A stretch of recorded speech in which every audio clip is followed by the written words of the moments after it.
The story began as Yong Jin dropped his bag of groceries, his eyes fixed on the sky with an unsettled expression. His mind drifted back to the image of the snake he had seen in his dream. A sudden movement snapped him from his thoughts as a sharp claw gripped the side of a nearby building. A massive dragon's head emerged, staring directly at him with a gaze that froze him in place. Fear surged through him, and he turned to flee, colliding with someone in his panic. At first, he could not recognize the person, but then he noticed the swords the individual carried. The figure addressed him, naming the creature above as a dragon. Alarm coursed through Yong Jin as he tried to comprehend the sight, yet the moment dissolved abruptly as he awoke in his bed. Sweat beaded on his forehead as he sat up, replaying the dream in his mind. A sudden chill filled his room, prompting him to raise the heater's temperature before stepping into his kitchen. When he opened the rice cooker, disappointment struck him as the food he had prepared earlier was already spoiled. With no choice, he discarded it. He moved through his morning routine in the bathroom, brushing his teeth while deciding what he might eat later. Carrying the spoiled rice outside, he noticed a dog scavenging among the garbage. The sight left him with a sense of disgust. After throwing the waste away, he returned his gaze to the dog before heading to a convenience store. While searching for something to eat, a packet of dog food caught his attention. The price shocked him, yet he bought it, driven by a sudden urge to feed the animal. When he offered the food, the dog ate while Yong Jin gently patted its head and told it not to eat trash again. He then left, though the dog stopped eating and simply watched him go. Life around him moved on, and Yong Jin placed his headphones over his ears. It happened to be his birthday, though he paid little attention to the constant automated messages that reminded him of the fact. He soon arrived at So High School and entered his classroom. Most students were preoccupied with personality tests on their phones. As he stepped inside, he overheard a girl asking Junggi about her destination, to which she replied she was heading to Class 5. A classmate noticed him and greeted him with birthday wishes, which he acknowledged politely. When he removed one earphone, he caught snippets of a conversation about tarot readings. He smirked at the mention of 10,000 won being paid for such things, thinking it was absurd. To him, those who believed in such practices were simply being taken advantage of. He reasoned silently that if such predictions were real, then people born on the same day would live identical lives, which was clearly untrue. A sudden slap on his back interrupted his thoughts, leaving him in pain. A friend presented him with an enormous quantity of buns, playfully acting like a servant. Amusement mixed with surprise as Yong Jin realized he had been given buns for his birthday. He shared them with his friends, who eagerly took some. When someone mentioned drinks, his friend agreed to fetch them. Another suggested pork cutlets after school, though the idea was quickly dismissed when the possibility of family dinner arose. Yong Jin laughed sarcastically, remarking that few celebrated birthdays that way anymore, and his friends laughed with him. A late student entered, drawing Yong Jin's playful threat to report him. The student warned that everyone should be careful since he had dreamt about losing his teeth, which he believed signaled danger for those around him. Yong Jin dismissed the notion, suggesting he had merely ground his teeth in his sleep. However, the student insisted his dreams often came true. His claim prompted a bet among the classmates. The nerdy friend even wagered 10,000 won on being hurt, later striking Yong Jin deliberately to secure the win. Others quickly followed, escalating the situation until one student bet 50,000 won that Yong Jin would not be harmed. Overwhelmed, Yong Jin left the classroom in regret. In the hallway, he collided with a girl, spilling her belongings. They exchanged apologies, and as he helped, he noticed a tarot card among her items. It was the hangman. Handing it back, he felt her suddenly grasp his hand, studying it with unsettling focus. He grew uncomfortable under her gaze until she asked if it was his birthday. Surprised by her knowledge, he listened as she offered to read his fortune. He refused firmly, even when she urged him to try once. At that moment, one of his friends burst from the classroom holding a broom, shouting for him to run. Yong Jin fled without a word, leaving the girl behind. She soon discovered another card on the floor, the Eight of Death.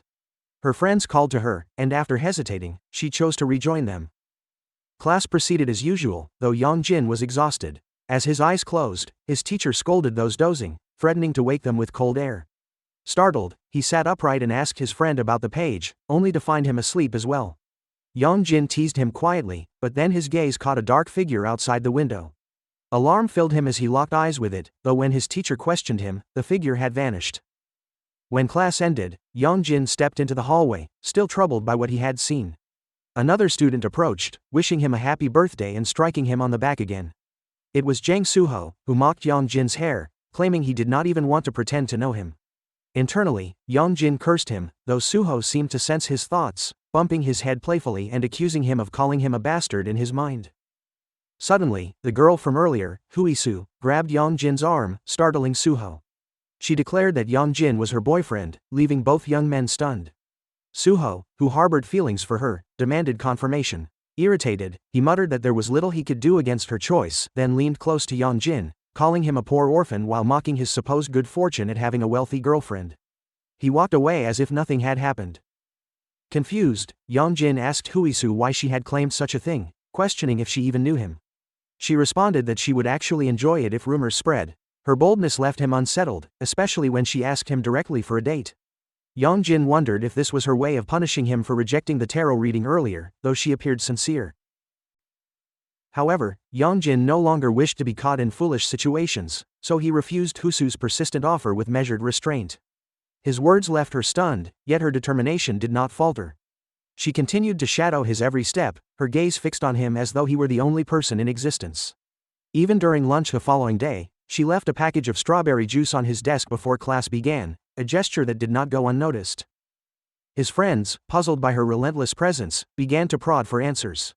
They insisted he had nothing to hide from them and pressed him directly about whether he and Huisu were truly in a relationship.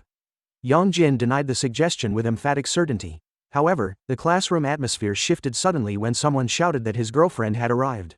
All eyes turned to the doorway where Huisu stood, smiling at him with unwavering warmth. The color drained from Yong Jin's face as the situation grew unbearable. Her sudden appearances unsettled him deeply, so he led her out into the hallway for privacy. He warned her to stop following him before his patience ran out.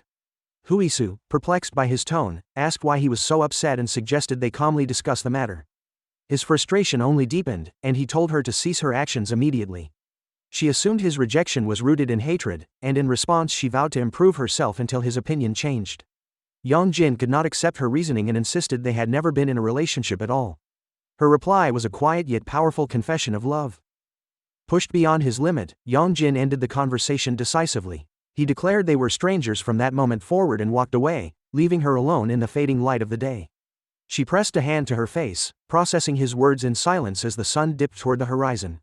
Yong Jin purchased food on his way home, yet his phone buzzed with messages that made his mood sour. His friends teased him relentlessly in their group chat, demanding he admit his connection to Huisu. He denied every accusation, but the persistence wore on him. As he scrolled, he noticed the same stray dog scavenging through trash cans. A pang of pity struck him, though he knew he lacked the means to properly care for it. By the time he reached his room, the sky had grown dark with heavy clouds. Rain began to pour, and though he felt safe indoors, his concern for the dog weighed on him. Eventually, he braved the downpour to bring it inside. The animal shook water across the room, leapt onto his bed, and behaved as though it belonged there. Disgust clashed with a surprising sense of companionship. For the first time in a long while, he felt less alone. Yong Jin prepared a meal for the dog, reflecting on how it must have been abandoned or perhaps had never known an owner. The dog approached him cautiously, then settled onto his lap. Joy swelled in Yong Jin's chest until the dog's paw scraped his chest sharply, startling him. Trying to ignore the unease, he focused on small chores. Yet he could not shake the sensation of unseen eyes peering through his window. The dog seemed to sense it as well. When a loud knock rattled his door, the dog barked furiously. Confused, Yong Jin checked the peephole but saw only darkness.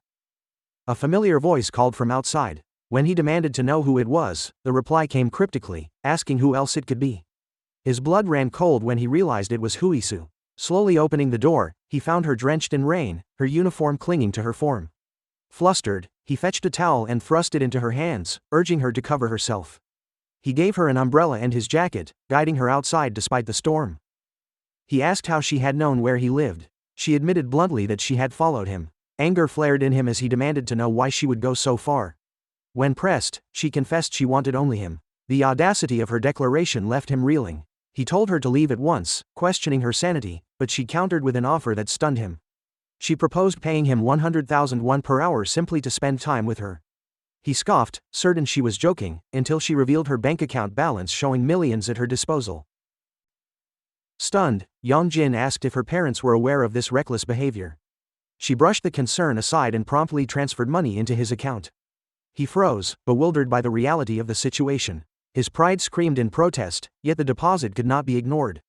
He reluctantly agreed, though he set strict conditions. Their arrangement would last only until the buses stopped running that night, and they would act like strangers during school hours. Huisu seemed unfazed, pressing him further. She revealed intimate knowledge of his personal hardships, including his orphaned status and his attempts to hide it from his friends. Each word cut deeply, yet she extended her hand for him to accept her terms. He hesitated, then resolved to reject her, planning to return the money. He wanted her out of his life entirely. Before leaving, Huisu revealed a darker truth. She insisted that he was destined to die soon and showed him a tarot card symbolizing death. She pleaded with him to surrender his body to her before it was wasted. His denial enraged her. As rain poured around them, she transformed grotesquely, her reflection in the puddle showing countless hands. Terror gripped Yong Jin as she pulled him down, demanding once more that he yield. He broke free and fled into a narrow alley, believing the space too confined for her monstrous form. Relief was brief. She emerged from above, cramming her twisted figure into the space. Her voice lashed at him, mocking his poverty, his loneliness, and his hidden shame. Yong Jin wept, begging for help that would not come. She urged him to surrender, but he pushed her away, clinging to his will to live. She cornered him again, seizing his arm. In a horrifying moment, his hand was severed. She wailed in rage, realizing she had destroyed what she coveted most. Yong Jin staggered, bleeding and fading, torn between surrendering to death and resisting fate. The monster prepared to consume him, convinced his body was useless now. As he closed his eyes, awaiting the end, salvation came. The stray dog lunged forward, revealing itself as a swordsman. With swift and decisive strikes, the monstrous form was cleaved apart. In shock, Yong Jin recognized the warrior from his dream, the man with the swords and the familiar earrings. The stranger greeted him solemnly, declaring that on the year of dragon, the month of rabbit, and the day of dog, he had come to wish his descendant a happy birthday. As Yong Jin's consciousness faded completely, the man who had appeared to him greeted him solemnly, declaring that he was his descendant.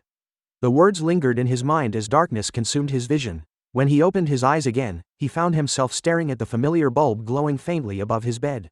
His body was drenched in sweat, and the oppressive heat of the room startled him. Confused, he searched for his phone and checked the time. To his dismay, the day had already advanced far, and he realized he was late for school. He sat up abruptly, trying to recall when he had fallen asleep the previous night. His thoughts froze when he remembered the monster tearing his hand away. Alarmed, he looked at his hand, expecting to see it damaged. Instead, it was perfectly whole. The memory unsettled him deeply, especially the image of Huisu and the strange transformation she had undergone. His phone rang suddenly, jolting him. His homeroom teacher's name flashed on the screen, likely calling about his absence. After a brief exchange, he prepared himself and headed toward Sampo High School. At the school gate, a worker muttered with irritation, dealing with the persistent problem of the statue that kept being unplugged since morning. Yong Jin, however, remained distracted, replaying the events of the night and wondering whether Huisu would appear after what had happened. He entered the campus quietly, knowing he was extremely late. In the hallway, he overheard two girls whispering about Huisu's unusual behavior. They admitted they could not read her well and found her recent actions strange. Their tone carried irritation, though they remained unaware of the deeper truth. When Yong Jin peered into the classroom, he noticed Huisu sitting in her usual place. She appeared unharmed, her demeanor calm, as though nothing had happened. Doubt filled him as he wondered whether to approach her or remain distant. His hesitation broke when one of his friends spotted him, pointing out his late arrival with a teasing remark. They claimed he had only come to see his girlfriend, Huisu, and the comment pushed him into defensive denial. Yet before he could respond fully, he realized Huisu was staring directly at him. Her expression revealed surprise and confusion. Without thinking, he ducked beneath the window, desperate to avoid her gaze. His friends misread his reaction as nervous excitement, mocking him lightly while he struggled to conceal his discomfort. The teasing did not relent, leaving him increasingly agitated. As class began, Yong Jin could not focus. The memory of his severed hand gnawed at him. He was certain the wound had been real, yet no scar or mark remained. His uncertainty deepened because the encounter had felt too vivid to dismiss as a dream. The one undeniable proof was the money Huisu had transferred into his account. The transaction stood as a reminder that something beyond ordinary understanding had occurred. He debated whether to question her but ultimately chose silence, noting that her arm showed no signs of harm. Later, Yong Jin met with his homeroom teacher. The man assumed his absence was caused by oversleeping and dismissed it lightly. Yong Jin accepted the explanation, avoiding further suspicion. The bell rang, urging him to return to class. As he walked the hall while distracted by his phone, Huisu appeared before him, startling him. She quickly apologized, saying she had been waiting after hearing he went to the teacher's office. His annoyance surfaced, and he accused her of stalking, demanding she act normally. She apologized again, while he scanned the corridor nervously, relieved no one else witnessed their meeting. Despite his irritation, he suggested they speak somewhere public, fearful she might lose control as she had the previous night. Huisu revealed she had been possessed by a ghost during that time, a confession that puzzled him. Before he could question further, his eyes caught the statue behind her in the hallway. He remembered it belonged at the school gate, not inside. Huisu confirmed the oddity just as the statue stirred, lifting itself from its pedestal. It lunged at them with unnatural speed. Startled, they ran. Suspicion surged in him, and he accused Huisu of controlling it. She denied it, insisting it was the work of a ghost called the maiden spirit. Yong Jin dismissed her explanation, urging her to run faster. In desperation, he toppled a ball rack, scattering balls across the floor, hoping to slow the statue. The creature leapt gracefully over them, unhindered, continuing the chase. Exhaustion weighed on both of them as they fled. Huisu retrieved a small bag from her pocket and scattered beans at the statue, but it swatted them away effortlessly. Bewildered, Yong Jin demanded answers, pulling her along toward the school gate. He yanked the gate open, and they stumbled outside, gasping for air. The statue halted at the boundary, staring at them intently. Believing it had stopped, they allowed themselves a moment's relief, only to see the school flagpole shifting. The statue vaulted over the gate using the pole, forcing them back into danger. Thinking quickly, Yong Jin grabbed a nearby cart and maneuvered it just as the statue descended. He flung it into garbage bins, leaving it momentarily stunned and reeking of waste. They attempted to escape, but the statue recovered swiftly and seized Yong Jin by the throat, lifting him into the air. His strength drained as he struggled for breath. Huisu shouted to draw the statue's attention and hurled an amulet directly at it. The talisman burst with energy, forcing the statue to release Yong Jin, who collapsed to the ground gasping. She rushed to his side, helping him to his feet, and together they fled. They hid in a secluded spot to catch their breath. Yong Jin scolded her for not using the amulet earlier, but she ignored him, focusing on lighting incense. She explained it was a ritual to dispel lingering negativity. She then produced a strip of cloth, tore it in half, and tied one piece to his wrist, instructing him not to remove it until midnight. He regarded the cloth with suspicion, calling her strange. She assured him she had not caused the recent events, asking if they could speak again after school. He refused, declaring that trouble only followed since meeting her. Despite his frustration, he thanked her for saving him but insisted they act as strangers from then on. Her silence lingered as he left abruptly. That evening, Yong Jin returned to his apartment, remembering the cloth tied to his wrist. Doubt consumed him, and he tore it off, discarding it. Entering his room, he froze. The dog from the previous night sat calmly on his bed. At first confused, he then recalled the animal and assumed it had remained inside, waiting for him. They stared at each other quietly before Yong Jin prepared food for it. The dog ate eagerly while Yong Jin settled onto his bed. As he focused on his phone, a voice emerged. The words told him the meal was the same as before and urged him to provide proper food. He turned slowly, his gaze fixed in disbelief on the dog, which stared back at him with unsettling familiarity. Yong Jin stared in disbelief as the dog before him laughed, mocking his shocked reaction. He stood frozen, his mouth hanging open, wondering if there was some hidden speaker planted beneath the animal's body. He bent closer, searching its underside with suspicion, but was met with a sudden rebuke as the dog scolded him for daring to examine it. The reprimand left him reeling, unable to reconcile what he was hearing with the absurdity of the moment. The thought struck him that he might be losing his sanity. A talking dog could only mean his mind was breaking. Perhaps it was schizophrenia, or something worse, manifesting now after the stress of the previous day. Yet the dog spoke again, telling him he was denying reality, admitting that its appearance had indeed been sudden. As if to prove its point, the drawer of his desk slid open under some unseen force. A uniform flew out and struck him in the face before landing in his hands. His eyes widened as he noticed the dark blood staining the fabric. Fear welled up in him as the dog asked if he remembered what had happened yesterday when his hand was severed. Gripping his shoulder, Yong Jin felt a cold wave of disbelief. He wanted answers but could not begin to form the questions. The creature before him should not have been able to walk or talk. His thoughts spiraled with the impossibility of the situation. The dog then advised him to try calling someone else, suggesting his mother.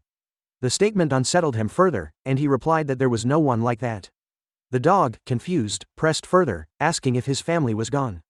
He confirmed that he had no knowledge of other relatives. The dog regarded him in silence, its gaze heavy with judgment. It wondered how someone whose life had been saved could respond with such indifference. It questioned whether it had come to the wrong person to fulfill its purpose. Frustration laced its words as it demanded to know why Yong Jin had not even offered thanks for being saved from death in the alley. The claim of salvation left him bewildered. The thought of being rescued by such a strange being seemed impossible. He accused it of being a monster, unwilling to accept what it claimed. The dog responded with an exaggerated sigh, lamenting his lack of gratitude, before declaring itself to be his forefather.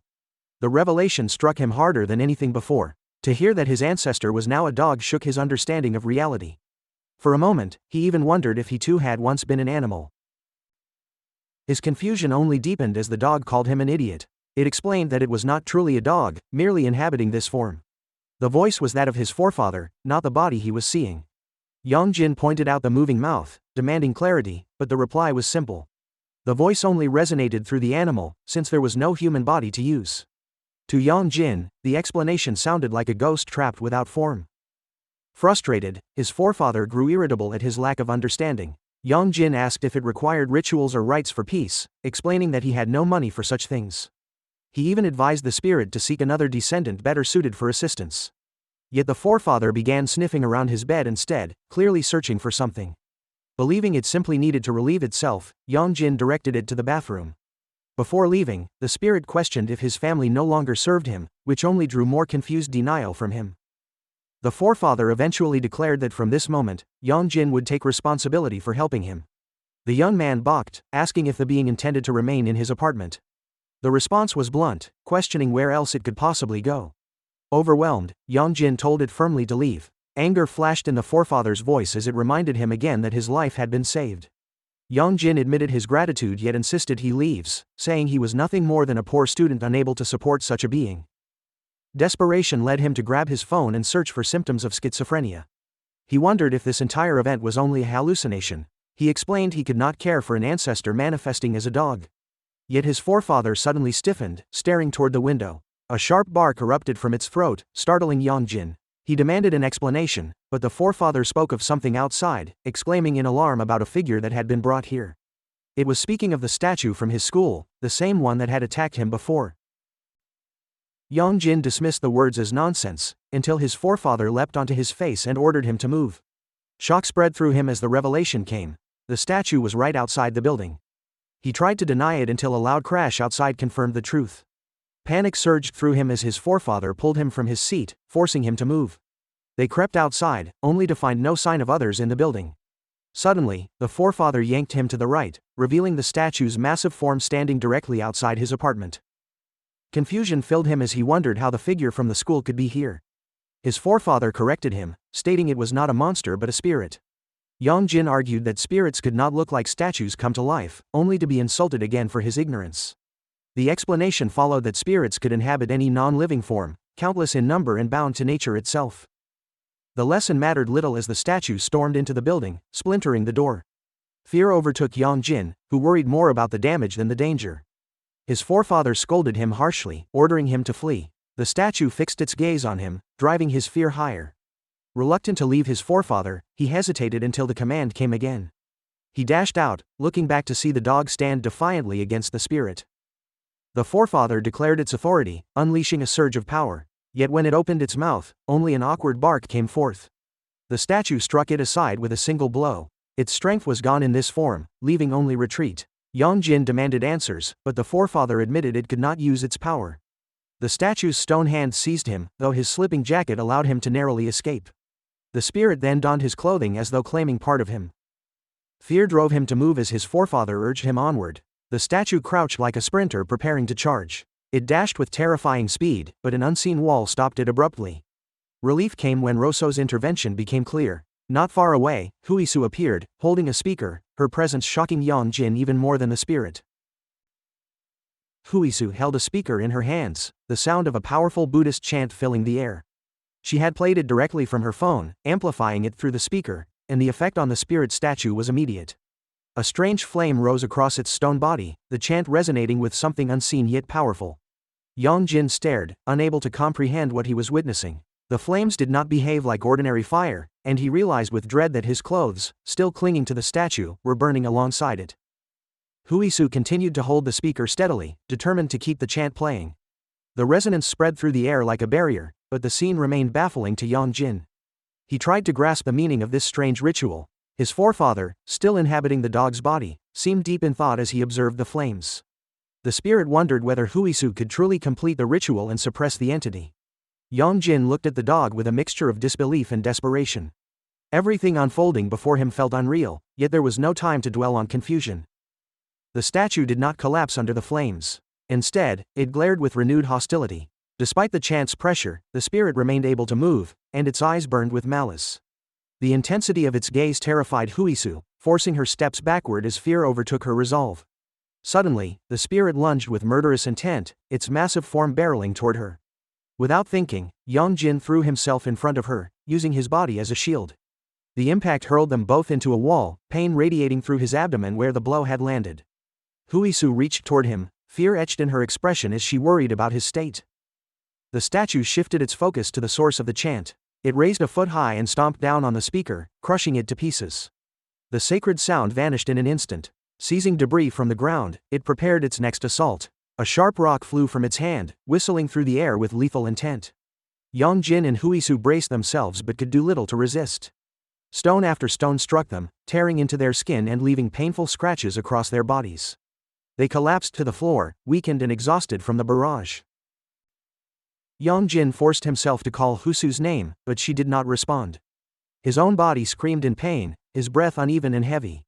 Yet the sound of grinding stone drew his eyes upward. The statue was moving again, closing in with steady steps. The danger had not ended. A faint flicker of sound reached him then, the small click of a lighter. He turned and saw Huisu, barely able to lift her trembling hands, trying to light an incense stick. She whispered that he needed to run, urging him to escape, though she remained behind to continue her effort. His eyes shifted upward, and what he saw froze him in place. The statue lifted a car above its head, preparing to hurl it toward them. Panic rose like fire in his chest. Ignoring her plea, he dashed forward, intent on helping her even if it cost his life. The words of his forefather echoed in his mind, reminding him of the command to step outside earlier. Now he cried out with everything he had, calling to the one being he thought could help. He screamed for his forefather, his voice raw as he leapt before the descending car. He believed death awaited him, his body about to be crushed beneath the massive weight. Instead, the world around him shifted in an instant. He blinked, and the chaotic scene was gone. A strange silence pressed upon him as he stood alone in a place unfamiliar. His heart pounded in confusion as he searched the empty space. He called for Huisu, his forefather, anyone who could answer, but there was only stillness. A voice came suddenly from behind, calm yet sharp, stating that he finally sounded desperate. Yong Jin turned quickly, thinking it was the dog once more. Instead, a tall figure cloaked in dark garments approached. The presence exuded power, and Yong Jin froze, uncertain of who stood before him. He demanded to know the figure's identity, his voice trembling with uncertainty.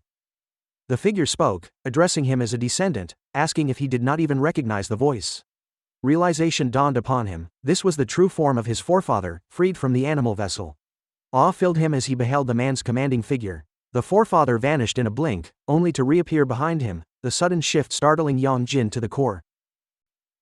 The powerful being gripped Yong Jin's hand firmly. His words carried the weight of eternity as he revealed truths that shook the very foundation of belief. From the beginning of time, 12 gods had existed. Among them, he was counted, bearing the title of the god of dragons, ruler over their kind. With his grip unwavering, he pressed a mark into Yong Jin's hand, a glowing sigil that seared with power. He declared his true name, Jin, and swore to grant his strength to the descendant before him. Light flared in Yong Jin's hand, and a weapon emerged. It was the very sword he had glimpsed in dreams, a blade of destiny now manifested in reality. Its weight felt natural in his grasp, as though it had always belonged there. At the same moment, Huisu appeared, drawn into the same strange realm. Her eyes widened as she witnessed the weapon's birth, astonishment overwhelming her exhaustion. Yong Jin stepped forward, no longer staggering in fear. Determination set into his features as he dashed ahead with the sword gleaming in his hand. The spirit statue re-emerged, hurling the car it had carried. With a single strike, Yong Jin's blade cut through the vehicle as though it were nothing but paper. The halves fell harmlessly aside, and the air rang with the certainty of his new power. The spirit statue was caught off guard by the sudden force of Yong Jin's strike. Its stone body almost cracked under the speed of his movement.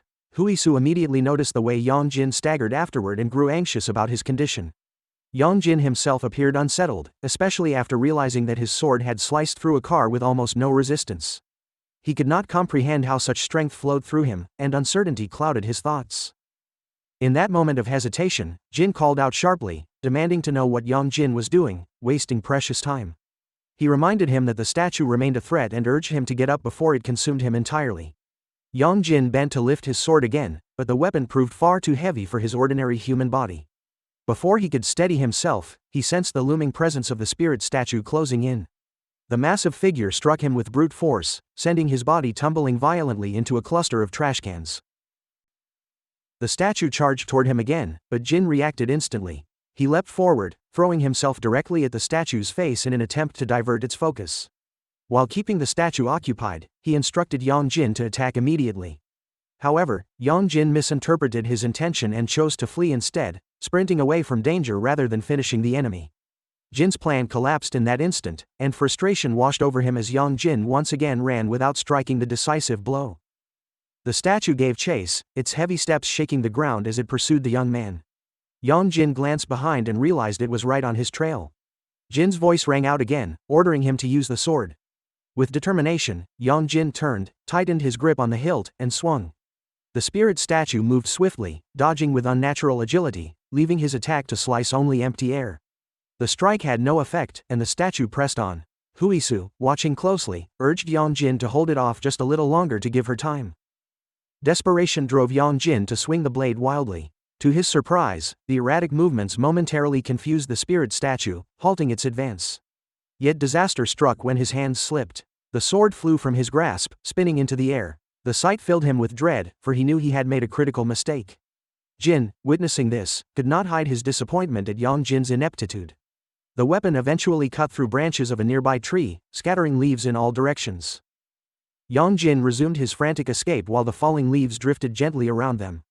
The sight triggered a strange memory within the statue, pulling it deep into the remnants of its past. It recalled the day of its creation, sculpted as a monument to a legendary sprinter. The statue had been built to honor the runner's achievements and preserve his image as one of Korea's great athletes. Yet during its crafting, a spirit had entered the stone, giving it both life and awareness. Crowds gathered to admire the statue when it was first unveiled, showing respect for the man it represented.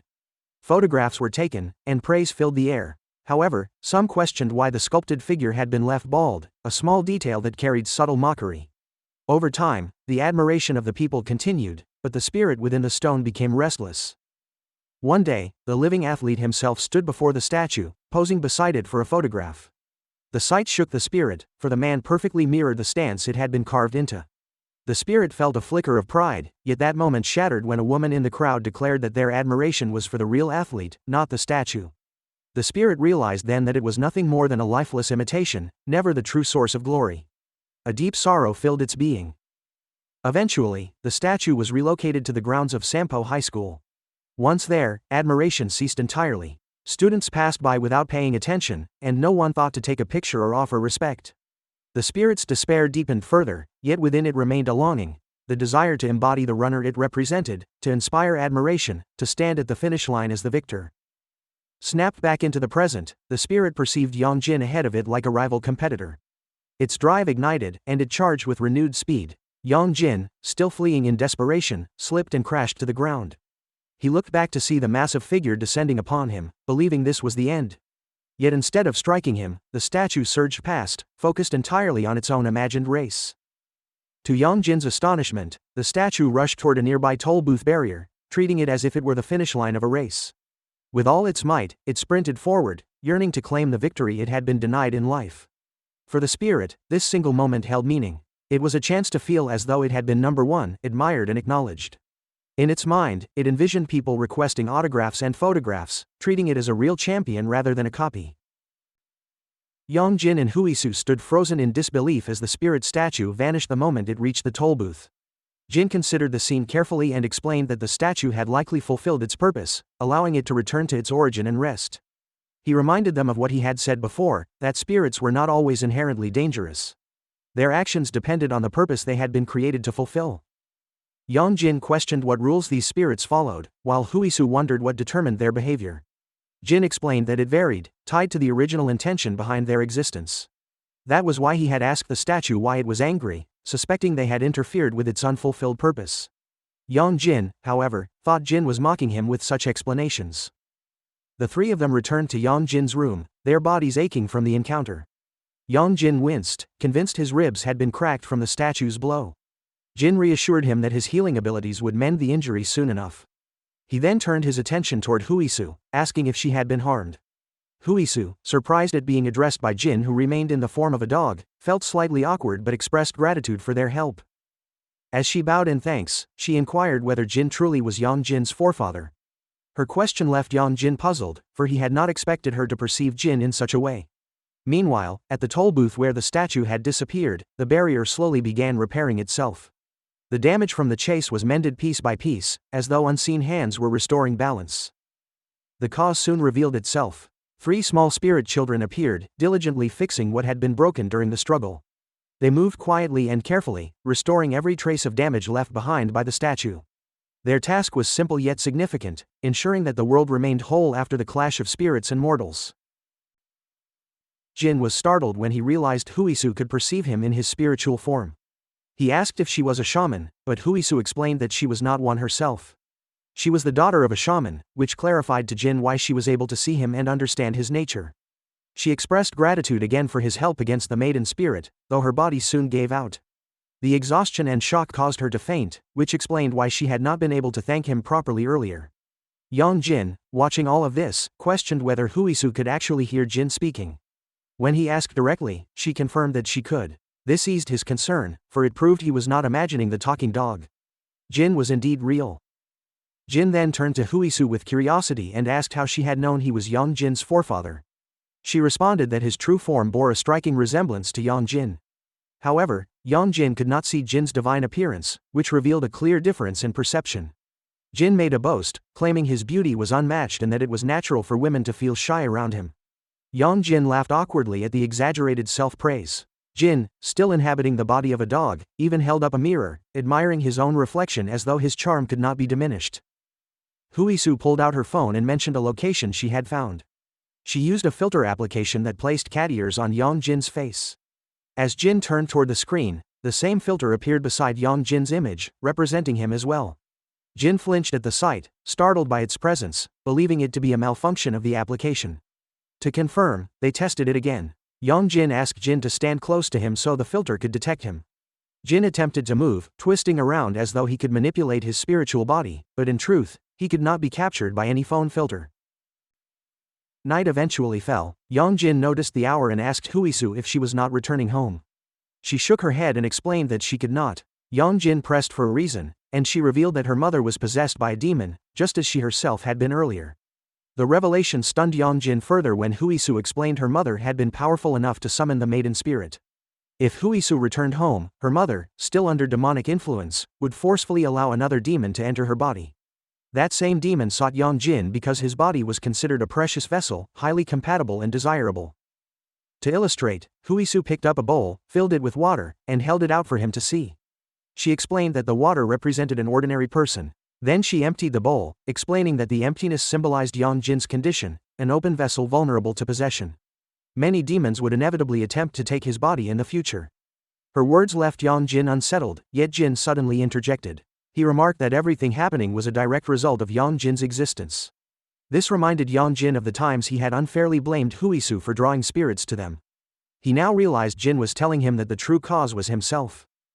Jin added that such occurrences had not begun until Yong Jin's recent birthday, implying that the event or the age he reached had awakened his dormant power. Huisu fell silent at his words. Soon after, she approached Jin, knelt before him, and begged for his help in saving her mother. Jin asked for clarification, and Huisu confirmed that her mother was indeed a shaman. He then asked whether her mother worshipped demons as gods. Huisu quickly denied it, explaining her mother had never understood the truth. She had been a woman of prayer, dedicated and sincere, believing she had received a sacred spirit. That moment marked a drastic change. Their shrine, once unvisited, suddenly became famous, its fortune-telling so accurate that visitors booked appointments a year in advance. Huisu, however, sensed something sinister. She knew what her mother believed to be a divine blessing was in fact a demon in disguise. She recalled asking her mother once if the spirit was truly a god. Instead of answering, her mother had slapped her, furious at the suggestion of blasphemy. From that point onward, Rosso had tried tirelessly to drive the demon away, but no ritual worked. Eventually, the demon summoned Sonaki and forcefully possessed Huisu for a short time, further proving its strength. Jin explained that this was a shamanic spirit, beyond the reach of ordinary exorcisms. He acknowledged Huisu's courage, for she had risked herself to protect Yong Jin despite the danger. Deciding to repay her bravery, he declared his intention to help. He then asked Yong Jin if he would also lend his support. Yong Jin hesitated, but the weight of the situation gave him no choice. He agreed, accepting responsibility at last. Jin ended their discussion by suggesting they rest since it was already late. As they prepared for the night, Yong Jin questioned Huisu about her plans, and she admitted she intended to sleep in his room. He objected, urging her to stay elsewhere, but she insisted that returning home was impossible and confessed she had no friends to turn to. Yong Jin recalled a girl he had once seen with Huisu at school and assumed she was her friend. Huisu clarified that the girl had been connected not to her but to the maiden spirit that had possessed her. Her admission left Yong Jin without words. When Huisu asked once more if she could stay, he initially refused, but she promised she only intended to sleep and would not cause any trouble. While Yong Jin complained, Jin amused himself by imagining a cohabitation scenario. He even announced his intention to leave the room to give them space, which caused Yong Jin to demand clarification. Huisu interrupted, asking if she could borrow pants to sleep in. She said she would accept even his old clothes. Eventually, Yong Jin relented and allowed her to stay. Later that night, Huisu fell into a nightmare. In the dream, her mother cut her finger, scolding her harshly. Huisu apologized repeatedly, yet her mother only smiled with malice before locking her inside a room covered with fortune-telling papers. Trapped inside, Huisu pounded on the door in despair. A blood-stained kimono lay on the floor, beside a broken vase scattered with strange papers. As tears streamed down her face, a spirit appeared and asked if she could be relied upon, reaching out for her help. In reality, her distress carried into her sleep. Jin, still in the dog's body, heard her crying. He went to her side, repelling the negative energy fueling the nightmare until she calmed. Meanwhile, far away, Huisu's mother remained consumed by the false god she worshipped. She cast rice on her table for divination, only to recoil at the ominous result. Rage overtook her as she cursed Huisu, calling her a rotten child for obstructing her plans. She slammed the table in fury, vowing to imprison her daughter once she returned. Around her, spirit children hurried toward her, eager to serve the demon that controlled their will. Yong Jin woke up later that morning, realizing it was already 9. The time had slipped past his intentions, leaving him rushing to start the day. He rose quickly and moved toward the bathroom. As soon as he opened the door, he froze, startled by the sight of Huisu preparing herself inside. He slammed the door shut instantly, shocked by the unexpected situation. It was the first time he had ever shared such close space with a girl in his room, and the realization left him unsettled. Afterward, Yong Jin prepared to leave the apartment. Huisu asked about his plans, and he told her there was no food left in the fridge, so he needed to buy groceries. His irritation simmered beneath the surface, partly directed at Jin, who constantly complained about the food being too plain, and partly at Huisu, who behaved as though she were a guest expecting more than what was offered. Jin continued demanding meals beyond the dry kibble he was being served, which only heightened Yong Jin's annoyance. Huisu expressed her intention to accompany him to the store. Reluctant to argue, Yong Jin allowed her to do as she wished. They set off together, and on the way he discarded the trash into the garbage chute. Huisu remarked that he seemed responsible, like an adult managing his own affairs. Yong Jin disagreed inwardly, unsure of her compliment, and continued walking awkwardly beside her. Loki observed Huisu and felt a pang of guilt for his earlier cruelty toward her in the school hallway. The harsh words he had spoken still echoed in his mind, words that blamed her for misfortunes that were not entirely her fault. Regret weighed heavily on him now. Yong Jin suddenly halted, gathering the courage to address her. He called her name, struggling against his embarrassment. Despite feeling uncomfortable, he managed to apologize. Huisu was caught off guard, unable to understand the reason until he explained.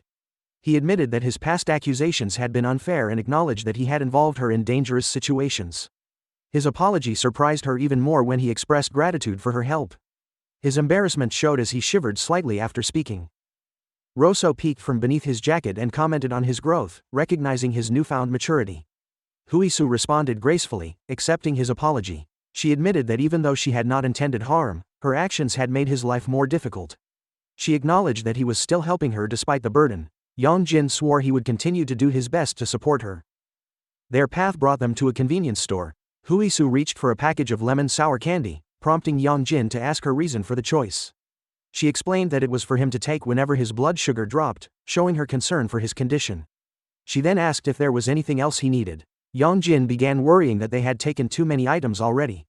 He pointed out that they could not afford everything since money was limited. Huisu immediately offered to pay for all of it herself, leaving him surprised. She insisted it was her way of compensating him, calling it an exorcism fee for his help against spirits. By the time they were done, the groceries exceeded what Yong Jin usually bought. Huisu observed the ingredients he selected and commented that he seemed skilled at cooking. Yong Jin doubted his abilities, believing his food lacked flavor. To soften the situation, Huisu teased that if he could somehow make bad food with such good ingredients, it would be impressive, implying his meals must at least be decent. Suddenly, Yong Jin spotted Jaeol, one of his closest friends, inside the store. Shock ran through both of them when their eyes met. Huisu remained nearby, greeting Jaeol awkwardly while uncertain about his presence. Yong Jin, overwhelmed by the encounter, left in a rush, panting as he ran outside. He had not expected to meet Jaeol there, and the thought of explaining everything seemed unbearable. He assumed Huisu would manage on her own. Later, checking his phone, Yong Jin saw a message from Jaeol in their group chat. Jaeol had already told everyone that he had met Yong Jin's girlfriend and even spoken with her. Yong Jin felt disbelief and frustration as the rumors spread among his friends. He continued walking home when he sensed someone approaching from behind. A hand was reaching out toward him when a soccer ball suddenly struck his head. Startled, he turned to see a boy whose face resembled his own, with matching eyes and expression. Yong Jin demanded to know why the ball had been thrown, but the boy only warned him to be careful, confusing him further. Yong Jin retorted that the boy should be the one exercising caution. The boy's companions tried to calm the situation, explaining that they were worried about him, suggesting there was danger around him. They then left, advising him once more to stay cautious. Yong Jin, still baffled, assumed they were just mischievous kids. He noticed the boy glance back over his shoulder before walking away, leaving him uneasy about the strange behavior. While this unfolded, Huisu searched for Yong Jin after their encounter with Jaeol. Checking her phone, she was suddenly approached by an old man. Without warning, she vanished, taken by this mysterious figure. At the apartment, Jin slept in the body of a dog, waking only when Yong Jin returned. Confused by Yong Jin's solitary arrival, Jin asked where Huisu was. Yong Jin assumed she would return shortly. However, 15 minutes passed with no sign of her. Concern grew, and he tried calling her, but she did not answer. Jin felt a sense of dread rising. Yong Jin stepped outside to look for her. Relief washed over him when he spotted Huisu approaching. He hurried to her side, feeling reassured. She asked where he had been, and he explained that he had run into Jaeol at the store, which had unsettled him. When he clarified who Jaeol was, Huisu oddly referred to him as the bad one, then corrected herself, admitting he had teased her about their supposed relationship. As Yong Jin studied her more closely, unease crept in. Her appearance seemed different, her vibrancy dulled, and her clothes appeared disordered, as though worn backward. Suspicion grew within him. Slowly backing away, he asked what she truly was. Her face cracked like porcelain, shattering the illusion. From within her body emerged a man, revealing his true form. He declared himself to be Grandfather Mangte, a figure from old tales once used to frighten children into obedience. The terrifying revelation left Yong Jin stunned. Jin charged forward to confront him, yet it was already too late. Jin regretted missing the chance to intervene earlier when Mangte Grandpa disappeared. Trapped in the body of a dog, he relied on his sharp sense of smell to locate Yong Jin after the spirit burst out of Huisu. Despite the inconvenience, he felt some relief knowing he at least had this vessel to occupy. Suddenly, someone approached, asking how it felt to live as a dog. Jin immediately recognized the voice. It was the same boy who had thrown a ball at Yong Jin's head earlier. The boy greeted him as if they had known each other for a long time, clearly aware of Jin's true identity.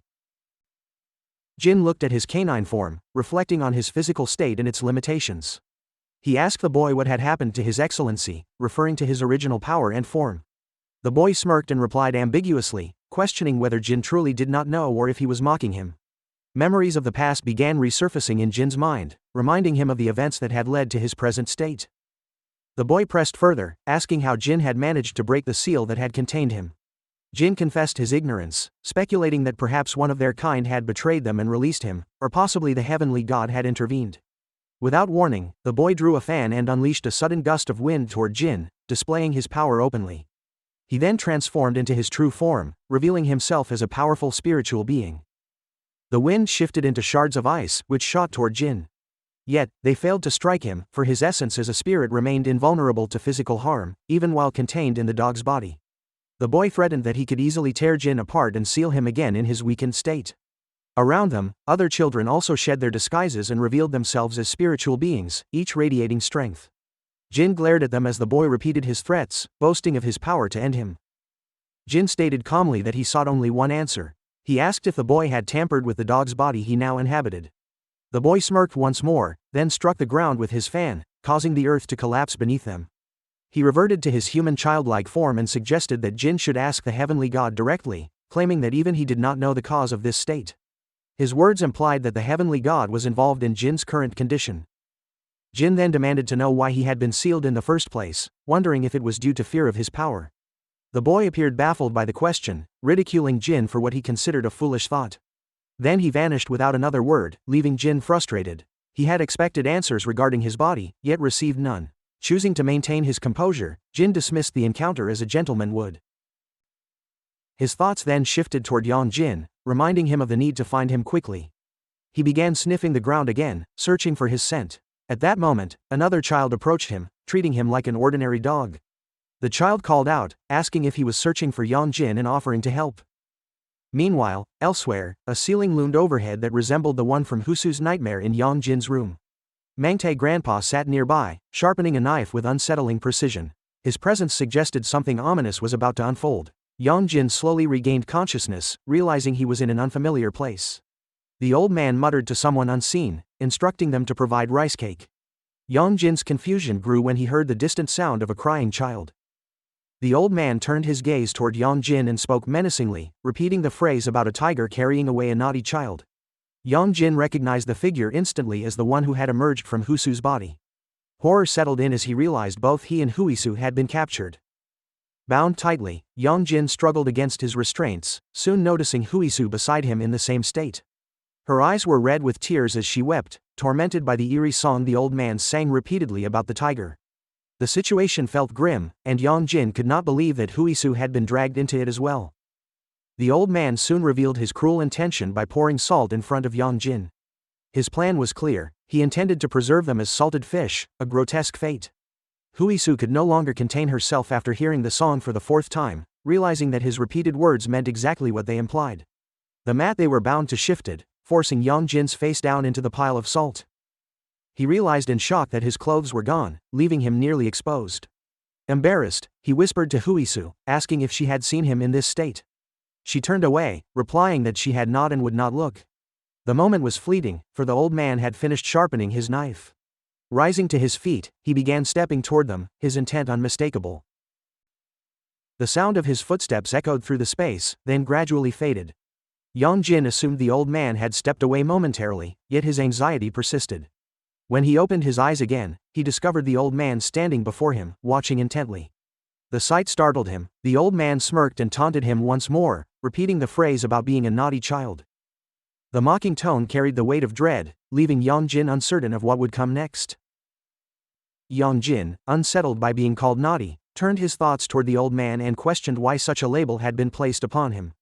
Before he could press further, Huisu interjected, confidently declaring that they were both good children. She reminded the old man of his earlier promise of rice cakes as a reward for good behavior and requested that he keep his word. However, the old man was not swayed so easily. He insisted that before receiving such a treat, they must first prove their virtue. Curious about the criteria, Yong Jin asked how the old man would decide whether they were bad. The old man explained that it depended on whether they were filial or unfilial. At this, Yong Jin revealed that he had no parents to begin with, a statement that startled the old man. Instead of pity, the old man reacted with fury, believing such words were equivalent to denying one's parents, which he considered a crime as grievous as killing them. His anger flared, and he threatened to turn the children into salted fish. Huisu, trying to protect herself, quickly spoke up and explained that Yong Jin truly had no parents. Yet the old man continued with his threats, repeating the idea of transforming them into salted fish, which made the two children begin to suspect it was his only means of intimidation. Suddenly, Yong Jin clarified with calm determination that his parents had already passed away. This revelation halted the old man's anger and silenced his accusations for a moment. The old man's attention then shifted to Huisu. He declared that she was undoubtedly unfilial. With stern conviction, he revealed that her mother prayed to him every night, pleading that he take Huisu away because of her disobedience. The words pierced Huisu, who had been preparing to speak about her mother when a sudden noise echoed in the distance. Distracted, the old man turned his attention toward the sound and left to investigate. Left alone in the dimly lit room, Yong Jin and Huisu recognized an opportunity to escape. They sat quietly, trying to plan, while Huisu scanned their surroundings. Recognition dawned on her, and she whispered that this was their shrine. The realization made Yong Jin uneasy, as he feared they were now truly trapped. Huisu, however, reminded him that they had planned to come here eventually, so there was no need to despair. She urged him to use his sword, but Yong Jin confessed that he had left both his blade and the High Forefather behind. Huisu reminded him of the moment he had once summoned his sword, suggesting he might do it again. Yong Jin shook his head and reasoned that such feats only happened in stories. He concluded that leaving through the same door the old man had used would likely result in confrontation. Huisu, however, revealed an alternative path and pointed the way forward. Together they emerged into another part of the shrine, and Yong Jin could not help but marvel at the structure's interior. The atmosphere was rich with mystery, and the space felt different from any shrine he had seen before. Huisu called out to him and asked if he wanted to try on some of the garments stored within. Although she admitted they might be difficult to walk in, she thought they might provide cover. The two agreed to change separately, each advising the other not to look. Yong Jin found himself struggling with the awkwardness of his new attire. The clothing lacked pants, which left him embarrassed, and he continued to search for his original garments, unwilling to remain in the shrine's strange attire. Huisu then pointed toward a door, explaining that it led to the yard. As Yong Jin prepared to follow her guidance, he noticed movement outside. He quickly alerted Huisu. Peering through, Huisu recognized the figure approaching. Before either could react further, the door opened, revealing Huisu's mother. Yong Jin immediately retreated and hid himself inside a drawer. The room grew quiet, and for several moments, there was only silence. Yong Jin, tense within his hiding place, planned to peek outside to gauge the situation. When he carefully cracked the drawer open, his eyes widened. Huisu's mother was already staring directly at him. Startled, he shut the drawer immediately, convinced they had been discovered. His fears were confirmed when Huisu's mother suddenly opened the drawer wide. Both children grew anxious, and Huisu trembled at the sight of her mother standing before her once more. Her mother seized her hair and pulled her out of the hiding place. Huisu shivered, anticipating punishment. Instead, her mother's expression softened, and she said that if Huisu had come, she should have spoken up, because her mother had been worried. Turning her attention to the drawer, Huisu's mother noticed Yong Jin and assumed that Huisu had brought a companion with her. Yong Jin slowly crawled out, bowing awkwardly. He explained that an urgent matter at home required his immediate return and promised that he would visit another time. Trying to extricate himself politely, he asked Huisu to show him the way out. Huisu's mother smirked as she listened, her expression carrying a strange weight. As the two children prepared to leave, she whistled sharply, the sound piercing through the shrine's heavy air. She remarked that when one visits a friend's parents, the proper act is to greet them first. Yong Jin froze as he heard her words, and before he could process them, he felt something cold brush against his foot. When he turned his head, he saw a spirit's hand clutching near his ankle. Panic surged through him, but the horror only deepened as more spirits emerged from the shadows. Their ghostly figures reached out, surrounding him with relentless grasping hands. They tightened their hold, pulling at him from all sides, while Huisu looked on in shock. The shrine, once a quiet place of escape, became suffocating as unseen forces pressed closer. Yong Jin struggled, trying to resist the spirit's grip, but their strength was beyond anything he had ever faced. The sharp whistle of Huisu's mother echoed in his mind, and her earlier smirk revealed itself to be a warning of the trial now set before him. Trapped by the dead, Yong Jin realized that their fate had been sealed the moment they stepped into the shrine. Huisu's mother questioned Yong Jin's home education with a cold tone, insisting that there was no need for him to return for another visit. Yong Jin swore to himself that he could not leave this place even if he wanted to, for the weight of unseen forces pressed against him. Suddenly, a voice cut into the heavy air, asking what she was doing. It was the old man who had appeared earlier. Huisu's mother dismissed him without hesitation, declaring that his services were no longer needed. The old man's eyes shifted toward the spirits that clung to both Yong Jin and Huisu, and his expression darkened as he began to piece together the truth of their situation. He anticipated what the children were enduring and recognized the desperate fight they were facing. His conclusion was swift: Yong Jin and Huisu were good children, while Huisu's mother had become corrupted and cruel. The old man decided that punishment was necessary. His declaration caused Huisu's mother to burst into laughter. She mocked him, claiming he had lost his senses, and asked if he even understood why he was bound to this place. Lifting a finger with deliberate grace, she summoned bandages that coiled through the air and began wrapping around him. The old man tried to resist, slashing at the bindings with his knife, but his hand was quickly seized, leaving him helpless. Within moments, his entire body was sealed. Wrapped tightly in layers of bandages, he was rendered powerless. She completed the act by placing him back into one of the jars, where he could not interfere further. With a snap of her fingers, a fortune slip bound itself to her seal, locking him away. She mused aloud that elderly people should never be relied upon as servants, since they lacked the ability to recognize their true master. Her attention returned to the children, and she suddenly asked if they had finished eating. The question left them confused, though the spirits that surrounded them seemed to stir as though they had consumed some unseen meal. Yong Jin felt a strange sensation flood through him. His body grew heavy, and within moments he collapsed, unable to move even a finger. She teased him, mocking the idea of him returning home in such a state. Huisu, alarmed, noticed that the spirit children nearby seemed to have done something to Yong Jin. She spoke of it, but her mother responded with disdain, delivering a sharp kick to Yong Jin and telling him to see for himself. His limbs refused to obey, and he remained immobilized.